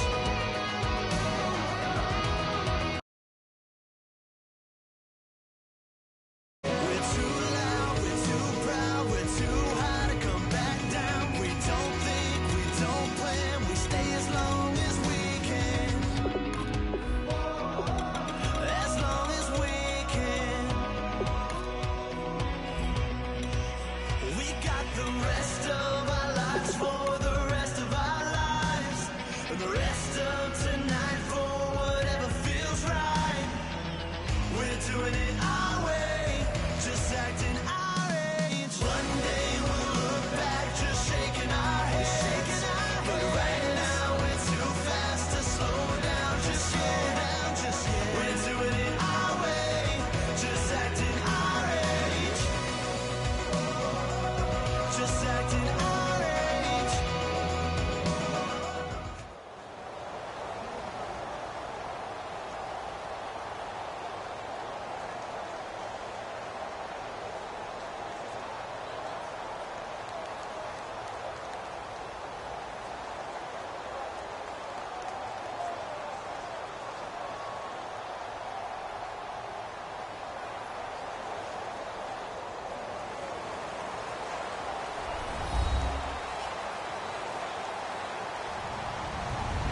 Hello, everyone. I'm Larry Ridley.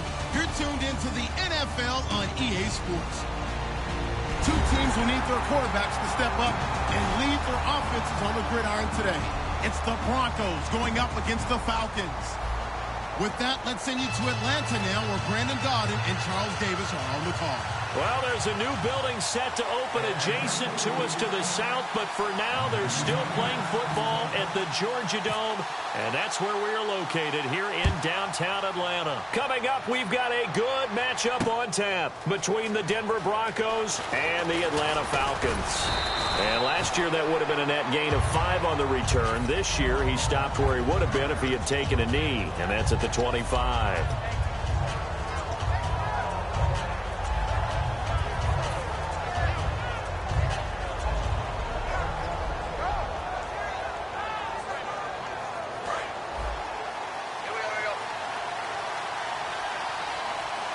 Thomas, the lone receiver left. Simeon. And his first look is incomplete. C.J. Anderson, the intended target. And that'll bring up second down. The offense on your screen now, and our first look at C.J. Anderson. And what a look it's going to be. Making a name for himself rapidly running the football.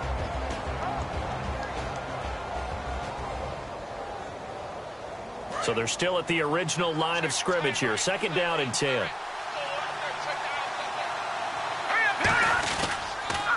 Now a carry. It's C.J. Anderson. And he is going to lose yardage here. He lost 2 there, and it's 3rd down.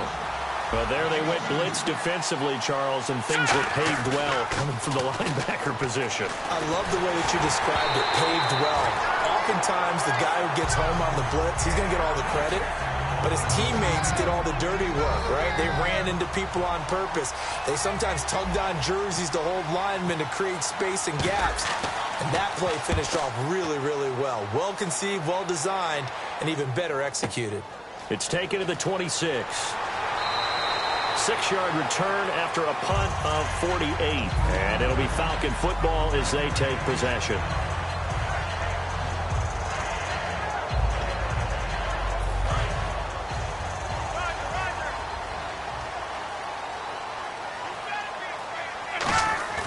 They go play action here on 1st down. He's just going to dump this one off to his fullback out of the backfield. It's a pickup of 15 and a fresh set of downs. And they pick up a 1st down, and that came out of the fullback position. But as you and I both know, that doesn't necessarily mean it's a fullback playing in that spot. Well, times have changed, right? The old school fullback doesn't really exist anymore. We're not getting that same player out of college with all the spread offenses, not very many pro style, where you actually have a true fullback. We're having to make do in the NFL and put guys in that spot who emulate it but aren't necessarily that position. And how about this wide receiving core, Charles? Well, I was at the hotel watching a little film, and you popped your head in and said, these receivers are pretty good from what I can tell. You're exactly right. Can't wait to see them do their thing out on the field. Off the play fake to Freeman. It's Ryan. Trying to lay one up deep.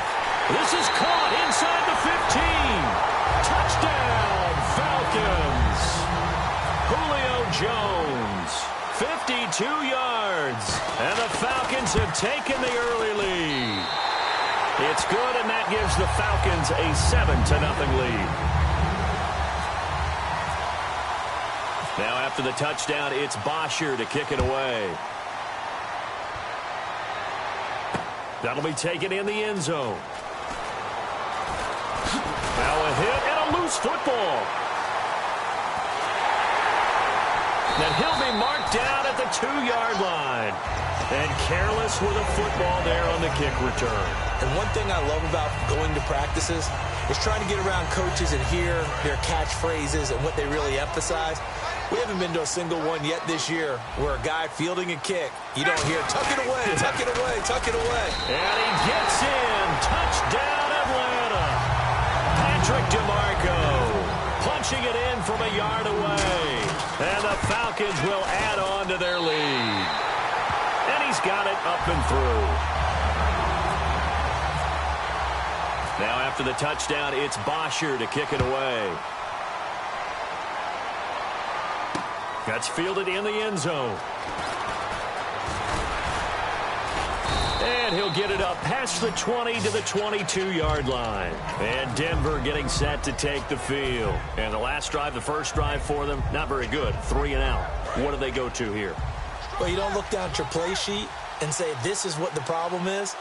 Let's find out who my playmakers are. Get the ball in their hands and maybe the offense will move a little bit better. Sometimes it's more important to get it to the right people rather than dialing up the right number. Exactly. Or the right play, yeah.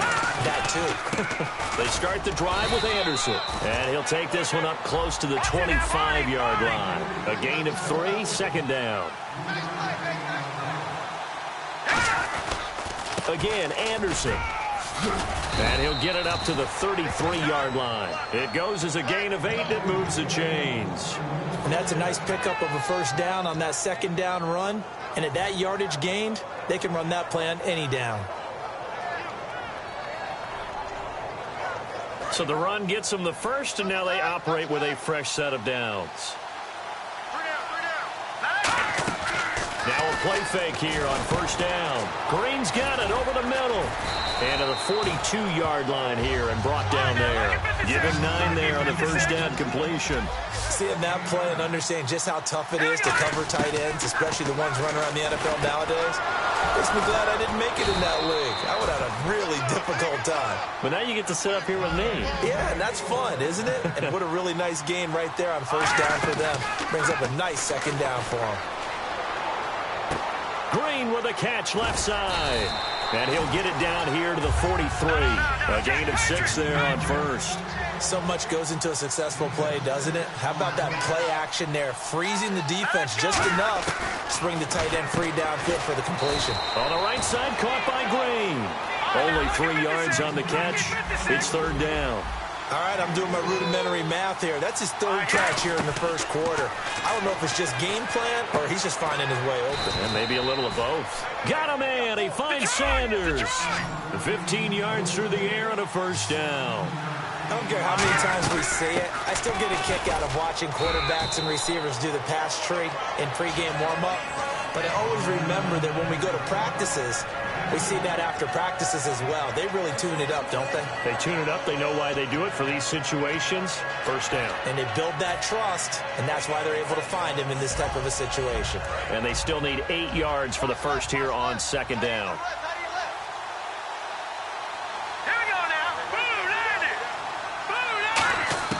To throw on second is Simeon. Over the middle here to Brown. And down inside the 15, shy of the 10. I know many people like to throw to the tight end, maybe in a little flexed out position because he creates mismatches with his size. The slot receivers do the same thing with their quickness, their speed, and their route running savvy. 5 yards on the pickup, and it'll bring up a second down. Now, how about that play? He took a possible negative and turned it into positive yardage and slid down to avoid taking a big shot. Excellent job getting down and avoiding the big hit. It's a 4-yard pickup, and that'll bring up a 3rd and 1. Partner, it's a lot of fun watching the NFL now, isn't it? Because when the big fella runs routes, it used to be when we were kids, he'd run about 3 different routes, and that was it. Now he can run anything and catch the ball, as we just saw there. Well, just play after play after play on this long drive for the offense. Simeon wants to throw on 3rd and 1. And Norwood's got it. Touchdown, Broncos. Jordan Norwood, a 1-yard touchdown reception. And the Broncos draw a bit closer. And he'll bang that one through. After the touchdown, here's McManus now to kick it away. That'll be taken in the end zone.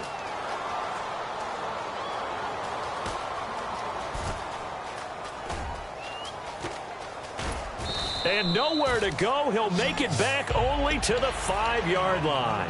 Atlanta now coming out on the field. And they'll just simply be looking to build off the confidence of the last time out where they scored a touchdown. Then confidence is powerful, isn't it? When you've scored once, you feel like you can go back out there and get it done again. Doesn't matter what the defense throws at them.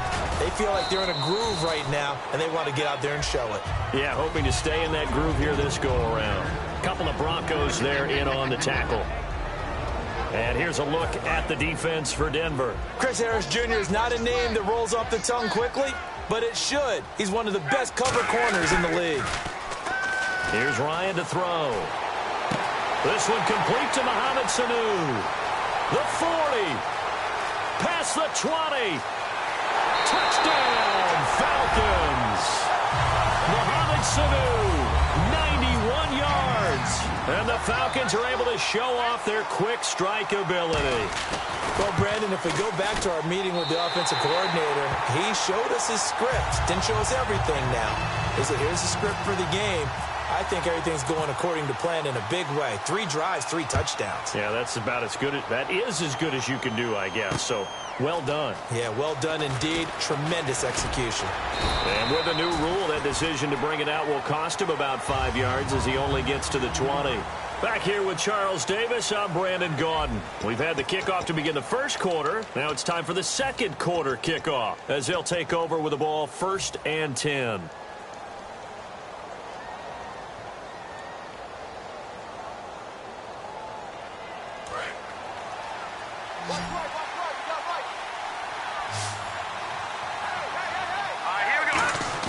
Simeon on 1st down.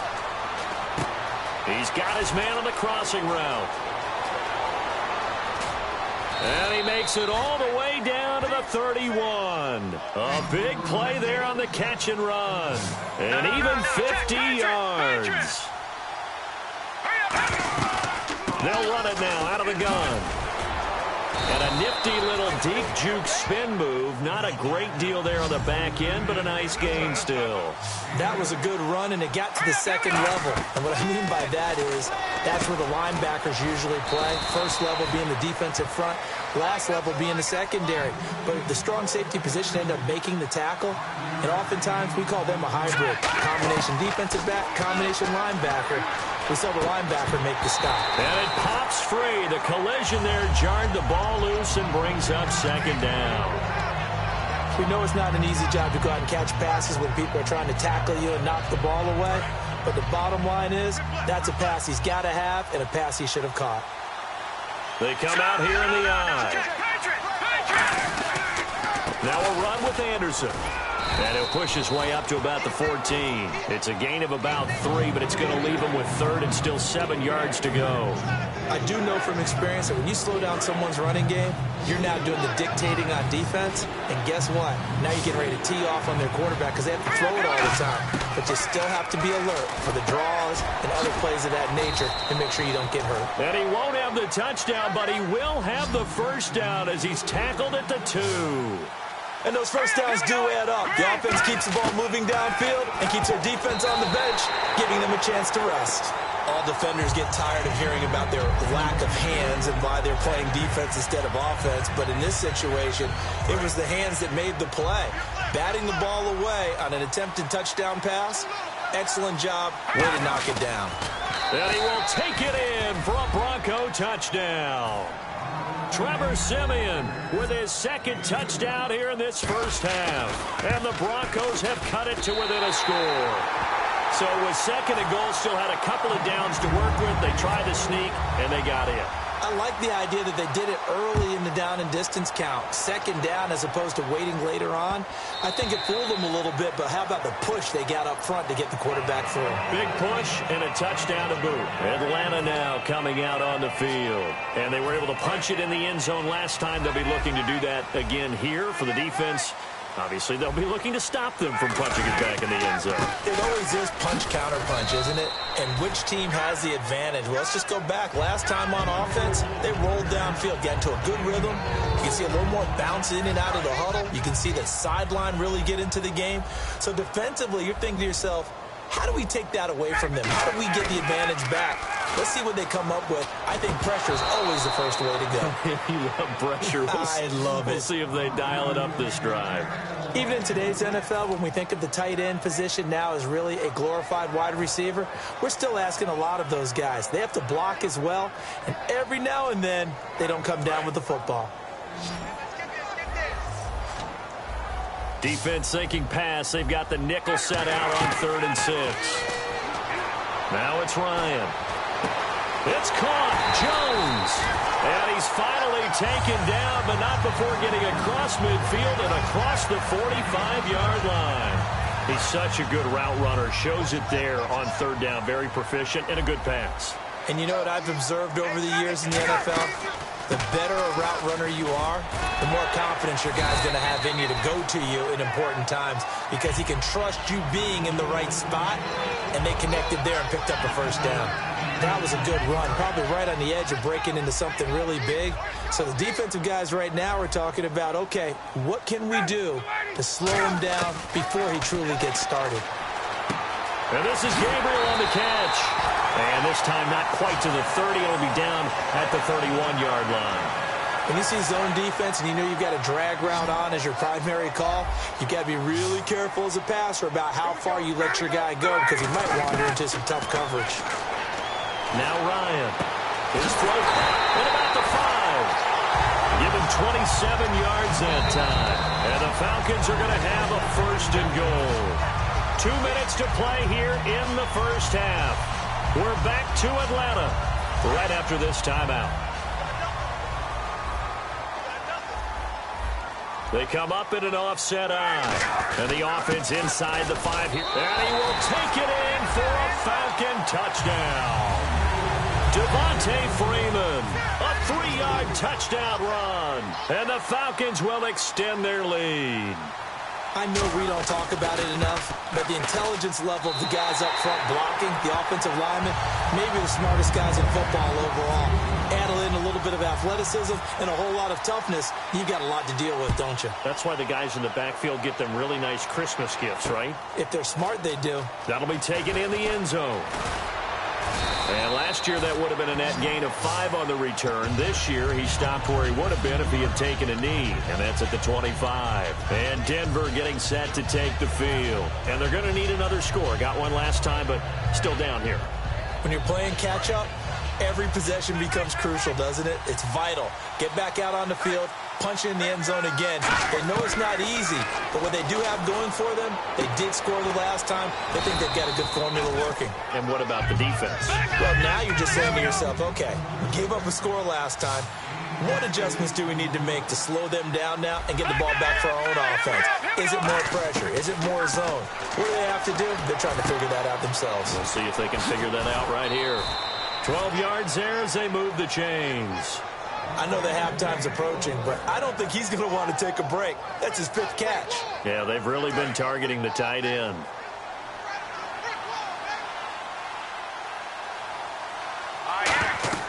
On 1st and 10, Simeon. Screen play, Anderson. And he'll get it down to the 47 here. A good pickup there on 1st as the screen pass gets him 8. For a second there, I thought that might break big. Screen pass, looked like it was coming together, looked like there was an opening. Still, ended up with a solid game. And the hit jarred it loose. It's incomplete. When you hear screen, screen, screen on defense, that's a little bit scary because you know a big play might result. He was so ready to get to part 2 of the screen, he forgot part 1, couldn't get the ball. Simeon, and that is incomplete. Really good, smart play by the defense, understanding 3rd and short, guarding the first down sticks, and being able to make a play on the football and bat it down. I guess you don't wear a Super Bowl ring without taking some chances. Gary Kubiak going for it on 4th down. Running for it. Here's Anderson. And he's going to have the first down yardage to the 35. 12 yards is the pickup there. And they're able to pick up the conversion here on 4th down.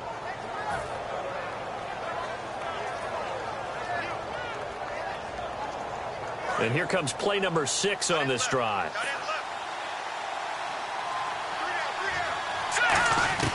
On 1st down, it's Simeon. And he's got his man in stride, complete. And down he goes, taking it inside the 10, just shy of the 5 at the 6. And now they're in the hurry-up. A shotgun snap for Simeon. He's got under pressure, down he goes. Sacked at the 10. Now hold everything here. We're going to get a timeout by the offense.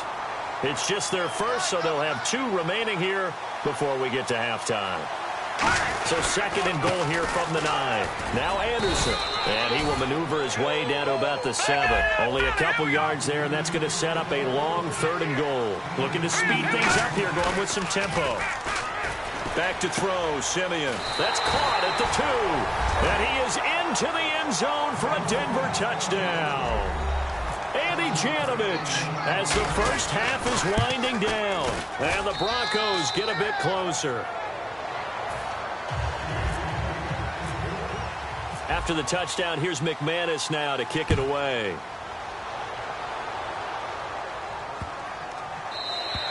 And this will not be returnable. It's out of the back of the end zone for a touchback. Atlanta now coming out on the field. And with time quickly fading here in the 2nd quarter, not sure how aggressively, offensively they want to play this. I think we'll find out just how much they trust their guys in this situation if they decide to take a shot. Surveying the field. Looking deep downfield. He's got it at the 15. Touchdown, Falcons.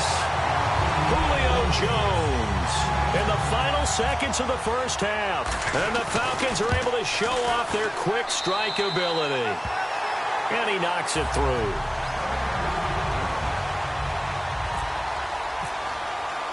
Now after the touchdown, it's Bosher to kick it away. Very short kick. This will be taken by one of the up men. And they're going to have really good starting field position here as that's taken up close to the 40. So 2 quarters down, 2 remain. Charles and I return after the break. So both teams have their marching orders, and we'll get going again here in quarter number 3. This will be fielded on the back line of the end zone.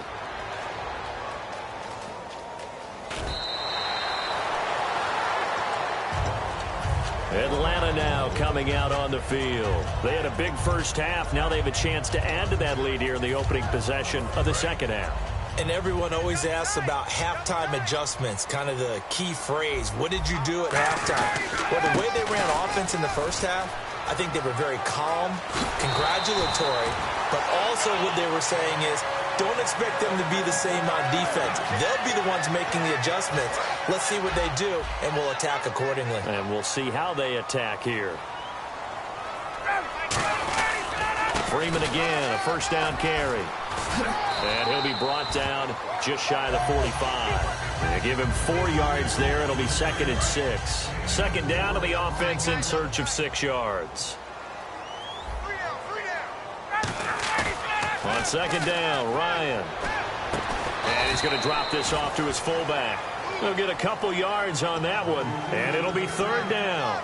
I wouldn't be surprised to see the next step in utilizing this position is to actually utilize more of a scat back in this spot, because we saw the catch there, right? He made it, but he's a bigger, stronger guy, maybe not quite as elusive as maybe someone else you would put there. Yeah, didn't get the big yardage there you might out of a smaller back. He was trying to hit Taylor Gabriel that time. And now it's 4th down. Here's Matt Bosher now. And the way this offense has moved the ball, he hasn't been needed till here in the 3rd. He gets this away. It's a good one. Drawing toward the sidelines. Out of bounds as he appeared to be looking for the corner. He got it. They're going to mark this at the 4-yard line. A look at the offense now here coming back out on the road for their first possession of the second half. They were able to get the stop defensively. Now a chance to turn that into points on the offensive end. Can you imagine what the grease board looks like at the half? Because tell me. That's exactly what they printed up. Stop them on defense, get the ball back for our offense, and go downfield and score some points. Now, the last part remains to be seen, but they got the first part done very well. Do people use grease boards, or you mean the magic marker boards? Yeah, those two. And they're not able to hook up there. Incomplete. And that was incomplete, but I don't know how much of that falls on the quarterback. He was pressured. Brandon, the rush showed up so fast, the quarterback had no chance to get the ball downfield.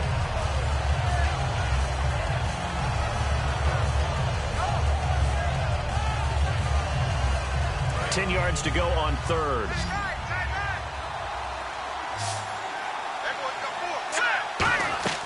From his goal line here, Simeon. And he couldn't hang on to it through the contact. Incomplete. So the defense forces a 3 and out, but they got some help along the way. They threw it on first down, and when they were unsuccessful, it became 2nd and long. Didn't get it again on another pass. Went 3rd and long, and they almost had to put it in the air. They may want to rethink some strategy going forward. Indeed going for it. Simeon, he's got time. And this is caught. Demaryius Thomas. And he's able to get this one all the way past the 30. That'll be a pickup of 29 yards there. And on 4th and long, somehow they're able to keep the drive going. They'll run it now out of the gun. And he'll get this only up to about the 35. 2 yards on the carry there. It'll be 2nd down. And they're going to speed things up here. Partner, we know today's NFL is really built around the guy throwing the football. But these short runs, they still pay dividends because they can take their toll on a defense, and they can add up as the game goes along. You control the clock, you control the ball, and that way you often control the game.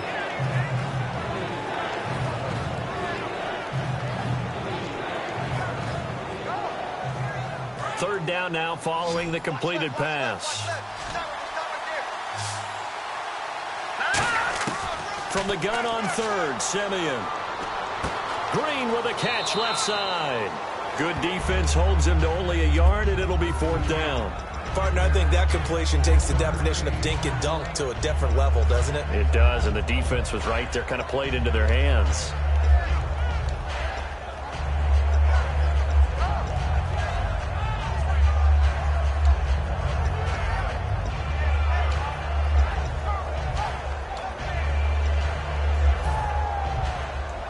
Still just the third quarter, but they've got to make something happen. I think they know that. They're going for it on fourth. They are going to go with Simeon, and it is incomplete. Boy, a curious decision to go for it. Doesn't pan out, and the Falcons will take control of the football in great field position. They'll try to get the ground game going with Freeman. And able to break one tackle, but then quickly brought down. But a nice little gain. A solid run on first down. Gain of 7 leaves them with a 2nd and 3. Now that's the way you want to start a drive. Talk about a tone setter as well as a playbook opener. Now if you want to take a big shot over the top, you're all positioned to do so. Give him a yard on the run there, and that's going to set up a 3rd down and 2.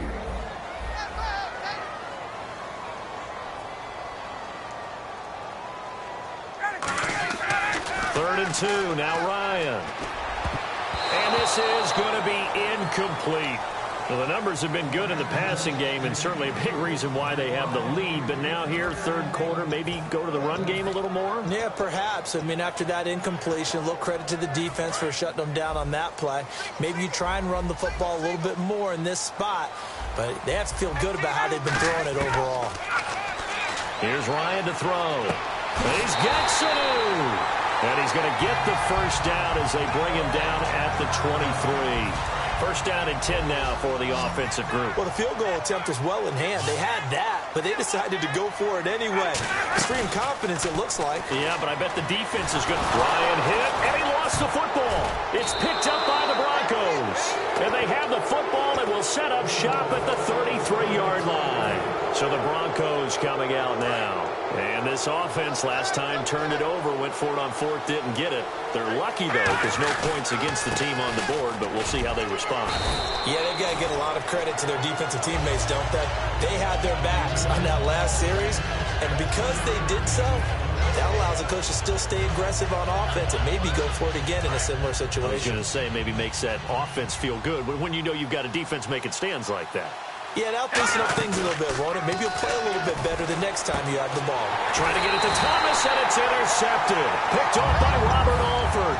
And his crew will take over at their own 45-yard line. And here now come the Falcons.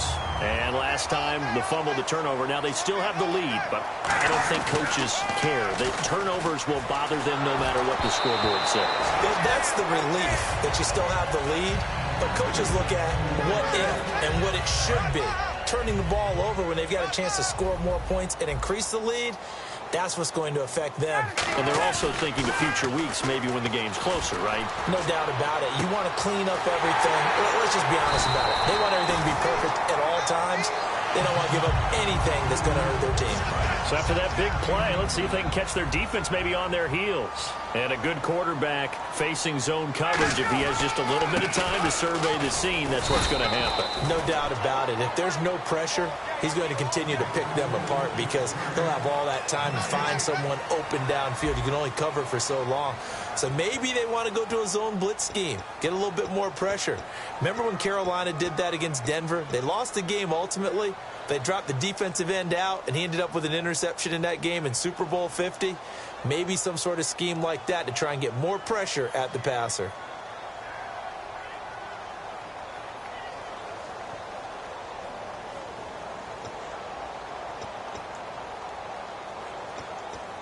Offense still needing 10 yards. Second down.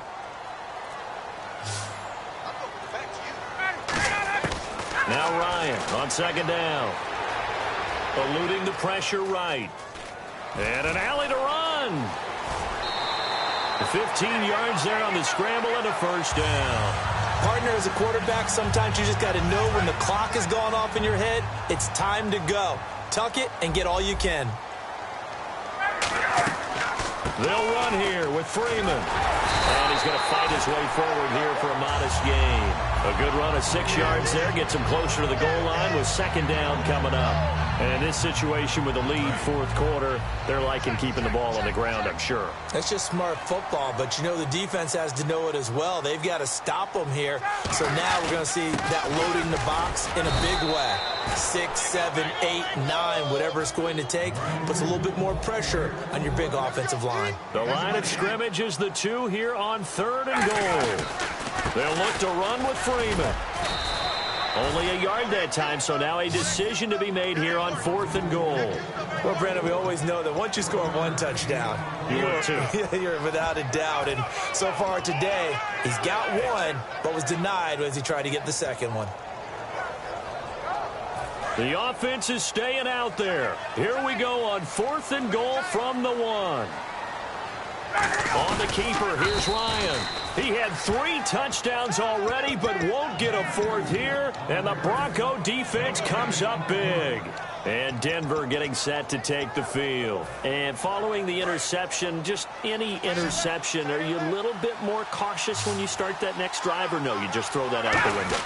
I think you are. I don't think that there's any way you can run back out there and go, totally didn't affect me. Let's just go ahead and be loose with the football again.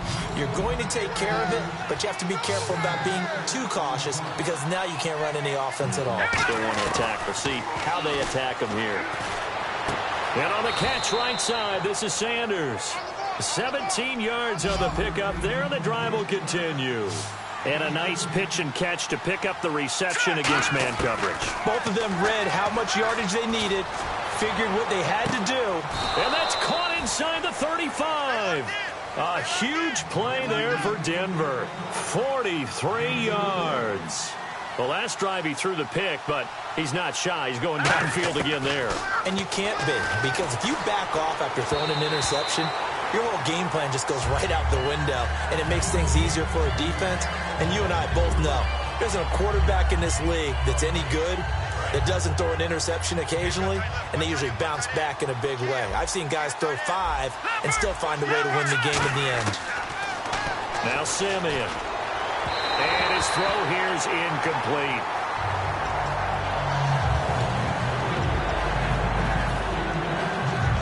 Defense has set themselves up nicely. 3rd and 10 now.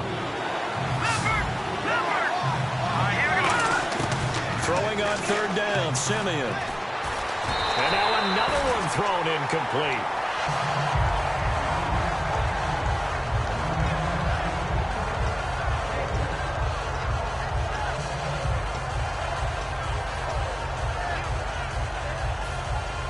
And they're indeed going to go for it here on 4th down. So trailing here in the last quarter. Let's see how this plays out. Here we go. All right, now look at 56. Desperation time for Simeon on 4th. And this is incomplete. The Broncos unable to convert here on 4th. And the Falcons defense stands tall. They'll get the football back. So out come the Falcons now. And last time they had it 4th and goal, rolled the dice, didn't get it. Now they've got to put that behind them, try to put together another drive. Hey, a simple tip of the cap, a nod of the head to the defense. Congratulations, you got us last time. But you didn't hold us the whole time. We got down to position where we were able to be in position to score. Let's go ahead and attack again. Continue to have that kind of confidence. Not worry about the one play that didn't allow them to get into the end zone. And this time they'll be trying to get it into the end zone. We'll see what they do. The 4th quarter here, they've got the lead. They want to keep it on the ground. That's what they're doing. Smart football. Keep the clock grinding. Keep it going. But you got to figure now, they're going to see more people stacked up at the line of scrimmage as they try and bleed it out. On 3rd down, Devontae Freeman. And he's got a first down as he's up to the 48. It'll go as a gain of 6 that time, and it moves the chains as well. I always appreciate runners who understand situations. That was just 3rd and inches. No reason to dance around in the backfield and try and break off a bigger play. Just go pick up the first down, and that's exactly what he did. They'll come out in the pistol. On the counter, Devontae Freeman. And he is going to lose yardage here. He lost 6 there on the first down play. Yeah, let me puff out my chest a little bit, even though I'm not rooting for either team. That was a really nice defensive play. It's awfully fun to watch, even in an offensive game. On 2nd down, Freeman. And he is going to Now the Broncos are going to take a timeout. It's just their first. They've got 2 more to use here in the final stages. For me, that was an example of why offensive linemen might want rearview mirrors at times, because you have your assignments to block, but if you can see what's going on in the backfield and maybe the guy carrying the ball is headed in another direction, it might change what you do up front. But if they can't see that and he's not in sync with what they're doing up front, well, this is when you end up with plays like this. A bad one for the offense, a really good one for the defense. And he gets it away, a directional kick going toward the sideline. And now where will the side judge stop his walk? That's the question. He says it crossed out of bounds at about the 17-yard line. The Broncos offense now gets ready to head back onto the field. They had a great drive going last time. They were moving the ball, and then all of a sudden it just stalled out. So we'll see what they can do here, Charles. And it's always easy to second guess when you don't get it on a 4th down. And got his man complete. And he finally goes out of bounds across the opposite 40. And there's another one of those incredible highlight reel catches. One-handed, deep downfield, another big completion.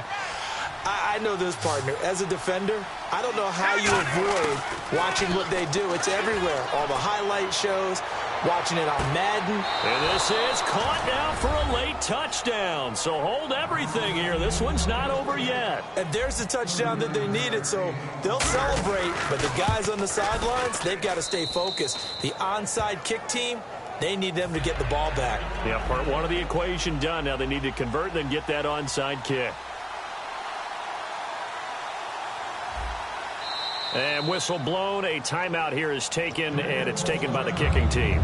That'll leave them with just 1 remaining in this 4th quarter of play. And this is going to be covered up by the Falcons. And that should just about seal it. Well, 4th quarter, they felt like they needed the football back. Unfortunately, they couldn't get it.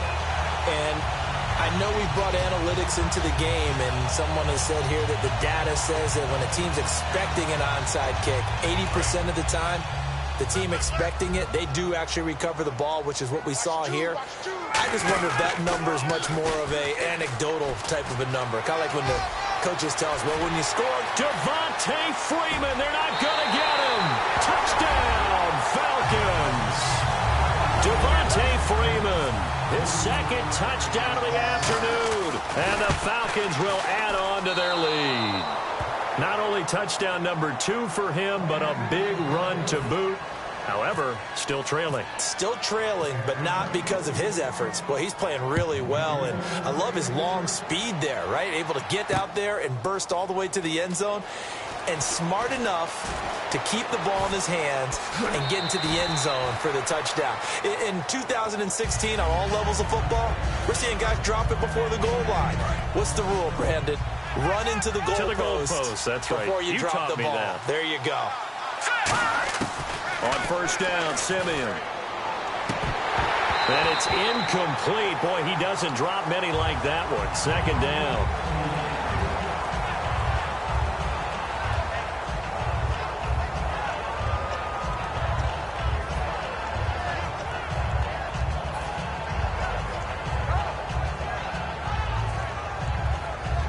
Offense looking to avoid a 3rd and long. It's 2nd and 10.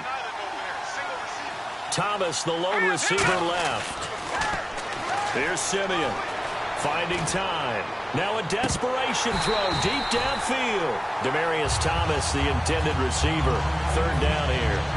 On every offensive coordinator, every play caller sheet, they have about 5 or 6 plays per game that they call shot plays or big plays. And you don't get many opportunities to dial them up, and they just did, and they drop it with a great chance to make a big play. That's going to hurt. So a 3rd and 10, and defensively, a dime look, 6 DBs. And a short gain there, so get it up only to about the 24. So it looks like the offense isn't going anywhere. They're going to go for it on 4th and 7. Simeon now to throw. And he's going to have to eat this one as down he goes. Grady Jarrett in there to take him down, and the clock will roll. Now whistles come in. We're going to get a timeout here by the offense. It's just their first. They've got 2 more to use here in the final stages. Now a play fake here on 1st down. And that will will be incomplete. 4 ticks left here on the clock. And this looks to probably be the final play. Single, slot. Hey, you're on an island over there. You're on an island. They come up in an offset eye. Ryan. And this one incomplete. Well, apparently taking a knee is not in vogue. They're not.